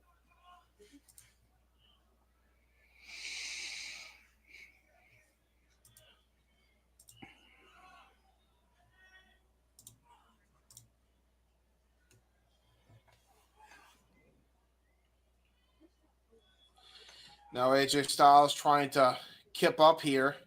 Definitely, Charles. This is madness in a great way. Dude, the fact that he survived that stomp at a 1 count. Yeah, dude. That's crazy. You got an adrenaline rush right there. That you got to figure that was pure adrenaline. Adrenaline, and it's all dun dun dun dun dun dun. dun. Sorry. Oh my God, it's Cody Rhodes. Cody Rhodes. And now here we go, trading strikes between both men here. Ow. Yikes. AJ Styles just getting floored here. About to go for a discus punch. Got caught with a Pele kick.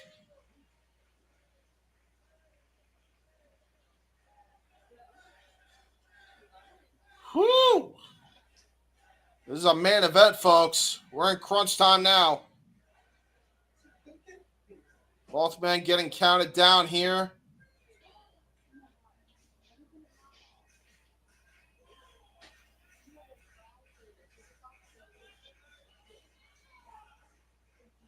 Great matchup for the PWG World Title. And now both men back up to their feet again, and here we go. We're just back to square one with these two. Oh my lord! Did he try to do a side heel kick and didn't get it all the way? Yeah, he did. He just stiffed him with that, and there's a hell of a lacious clothesline by AJ. You can tell AJ was going to get built. Look at his body then, because he's even more built now. His arms are ridiculous right now. Mm-hmm. Yeah, AJ. Everybody says AJ is in shape now, but man, he always had crazy lats. He always was in shape, but I feel like he eats like 5,000 calories now. Like now, like I think he hits it hard now. Oh yeah, for sure. Great kick out there out of that neck breaker there by AJ Styles. Looks like he's going to try to go for a pump handle maneuver here. Oh! Turns it into a gut buster. Dude, I don't think I've ever seen a pump handle gut buster. What the?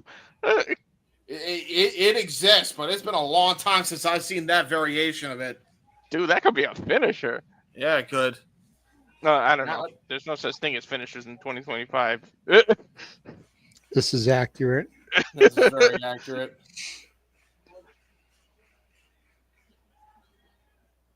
Oh, nice Hurricanrana by Super Dragon. Nice running tornado satellite DDT and transitions it into a butterfly lock. Brilliant by Super Dragon. Dude, oh my God. And AJ's not tall to reach the leg with his ropes, man. Reach the ropes with his legs. Damn, I spoke backwards. He basically had to get to the rope just to break the hold. I don't know how he was able to reach it with his arm tied up in a butterfly lock. That was so good, by the way. Again, I've seen those two moves. Never have I seen that transition like that before. Somebody should bring that back. Super Dragon now. AJ into the corner. Knife edge chops. Right slugging shot combinations. Sends him into the other corner. Tries to go for a charging attack. AJ dodges. AJ able to dodge out of the way. Goes for the flipping DDT. Got countered. And that's the one you Dragon! said AJ can't hit anymore, right? Yes. One of them, yeah. That and the spiral tap. Yeah, Super Dragon tried to go for the Dragon Driver. Got countered into a front drop kick by AJ. Whew. This is a match. Uh-oh, and here we go. No. Is AJ not doing the flipping Scorpion Death Drop no more? Nah, he hasn't done it in a long time that I've seen. I don't know. Damn. Well, there's a phenomenal forearm. We've seen AJ do that in the past from the top rope. Tries to go for a cover and a kick out. I mean, maybe he'll bust it out of WrestleMania. Who knows that? But like to JJ's idea, I like to see Logan busted on him, like as a hey, you're not athletic like me anymore. A little slap into the face. Yeah, you ain't kidding. By the way, I know you don't really like Logan, but I like his new move. It fucking fits him, and he hits it beautifully. Yeah, he does. AJ going for a backslide. Super Dragon counters. Elbows to the face of Super Dragon. Oh, Dragon suplex. There's that pin. Oh, transitions it into a possible Tiger suplex. Ooh. Great kick up by AJ. Great double suplex. First the Dragon suplex, then the Tiger suplex by Dragon. Man, how long has it been since I've seen somebody suplex chain like that? Since Chris Benoit and Kurt Angle, really, they used to chain suplex all the time. Yeah, but that was Germans, man. I'm talking like Tigers and it might have honestly been Ultimo Dragon. Oh, nice corkscrew body press. Tried to go for the Sky Twister, got countered. Discus Lariat by AJ Styles. And that ends the match. AJ Styles is the new PWG World Champion. Wow, he got it with the discus clothesline. I was going to say it could be Daniel Bryan. He does change stuff like that. That's true. In ROH. You probably saw it in ROH. Yeah, very accurate. That does it. Wow. Now we're at the post-match promos. Yep. Setting up the next show so we can cut it at this point. as far as the feed goes. Very good. Very Yeah, good show. nice, good show. Damn, he got it with a discus clothesline, not even a style clash. And man, if Brody Lee can hit that and finish off matches, so can AJ at that time. AJ freaking leveled him with that, by the way. That was awesome. Again, JJ, thanks for the idea. Thanks for having me as part of it. Like this is freaking awesome. It just takes me back, man. This is our DeLorean right here. YouTube and things we can go back in time and watch that old shit. You gotta love it. That's the good thing about the era we live in. There's a lot of negative, but the good thing is stuff like this. Definitely. This may not have been my initial ideal group for this shows, but I think it's worked out a little bit better because instead of having two people that were there and part of it educating one person, it's been two people that weren't there and one person that was. I think it ended up working out better this way. I'm glad you guys enjoyed it. Yes. If we decide to do it again, it'll be Tuesday, May 13th. Jason takes PWG 20 years later. Need to get people in the chat letting us know they want it. Tell us they want it again. Main event of that one is title for title. X Division Championship versus PWG Championship. AJ Styles versus Christopher Daniels. Dude, they've had some bangers. And I already gave this one away yesterday, but it goes to a 60-minute time limit draw. So you just imagine those two for an hour in that little gymnasium, 350 people, nicknamed a sweatbox for a reason, going at it the way they do for an hour long. Might as well say you were in a sauna for an hour. And I am all over that show, especially the main event. So good, AJ man. and Daniels come out there, and mainly Daniels, but he gets right up in the face of the dude that I went to the show with. So you see me on camera as Christopher Daniels is like jaw-jacking this dude.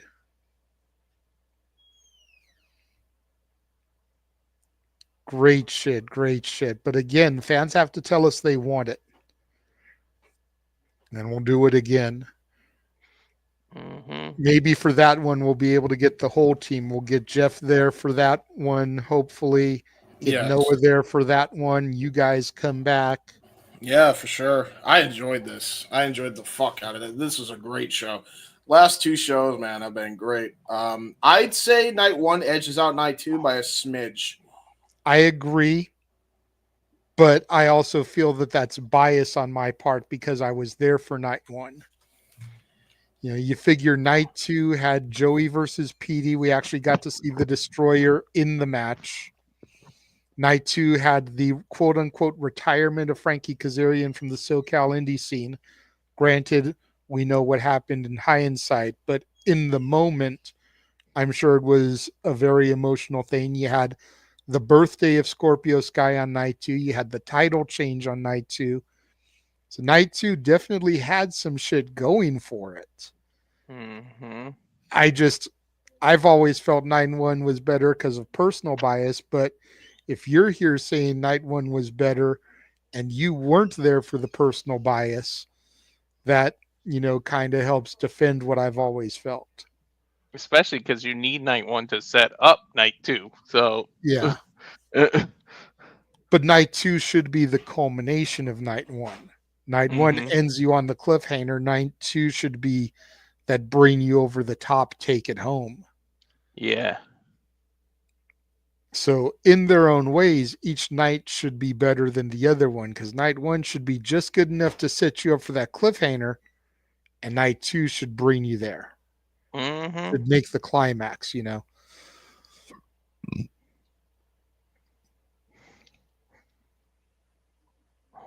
But yeah. We appreciate you, Charles. We appreciate you being here, riding with us both nights. Yes. We appreciate that you want to see the next one. Mm-hmm. Hopefully we can find it. Spread the word for other people. It's on YouTube. I have found the next one, Jason Takes PWG, in its entirety on YouTube. There you Not go. the same YouTube channel, because Johnny Storm wasn't on it, so it's not on his channel, but I have found it in its entirety. Awesome.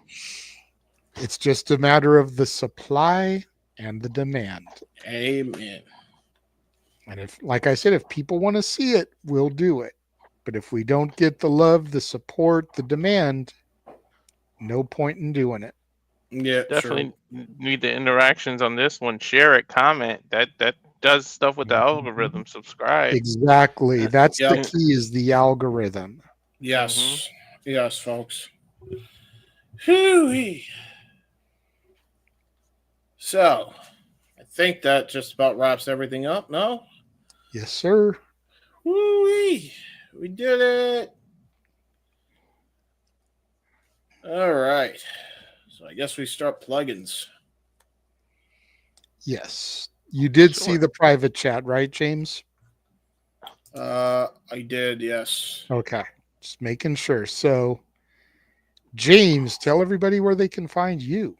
And you can find me on the YouTube and Twitter at JameSon95 and on Facebook at JC I'm really cool and dumb things on the internet. There you go.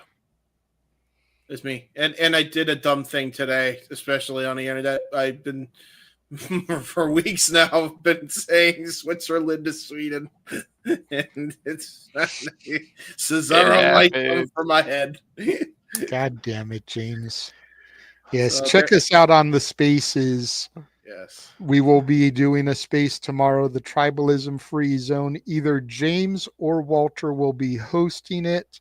Yes. As far as on their page, because I do have work at 4:30 Eastern, 1:30 Pacific. I will be there running things until I must dip out. But one of them will be running it on their pages so that when I do have to dip out, it doesn't have to end. Yeah. So make sure you guys tune in for all of that. Walter. Yeah, and you can find me at Reyes of Wrestling YouTube channel. Please subscribe. Word of the year, subscribe. Instagram More at people Walter are watching on your channel right now than are watching on any other channel. So I'm just saying. I know. Finally, at Walter.Cruz.940 on X, which is we do the spaces there for us too at Walter Alex Cruz, and the Twitch with more gaming content coming at SRS 1983. Right. And then you can find me on Instagram, the Renegade JJ Williams, YouTube Casa D18 Studios, X at ROWJJ Williams, and Casa D18 Studio. Casa D18 Studio is the X account that I host the spaces on. So if you want to be there for the spaces, make sure you follow that X. And I believe that's going to wrap things up for this evening, gentlemen. There you go. All right. Well, thank you everybody for tuning in. Spread the word. Again, share. Get this algorithm going, because the more you share and the more demand there is, the more we can do. Yes. But it don't come easy. I'm telling you, this is like another job. My wife said it best the other day. She can see the hard work we put into this. Yes. Mm-hmm. I appreciate your wife for saying that, by the way. We definitely do the trying. Yes.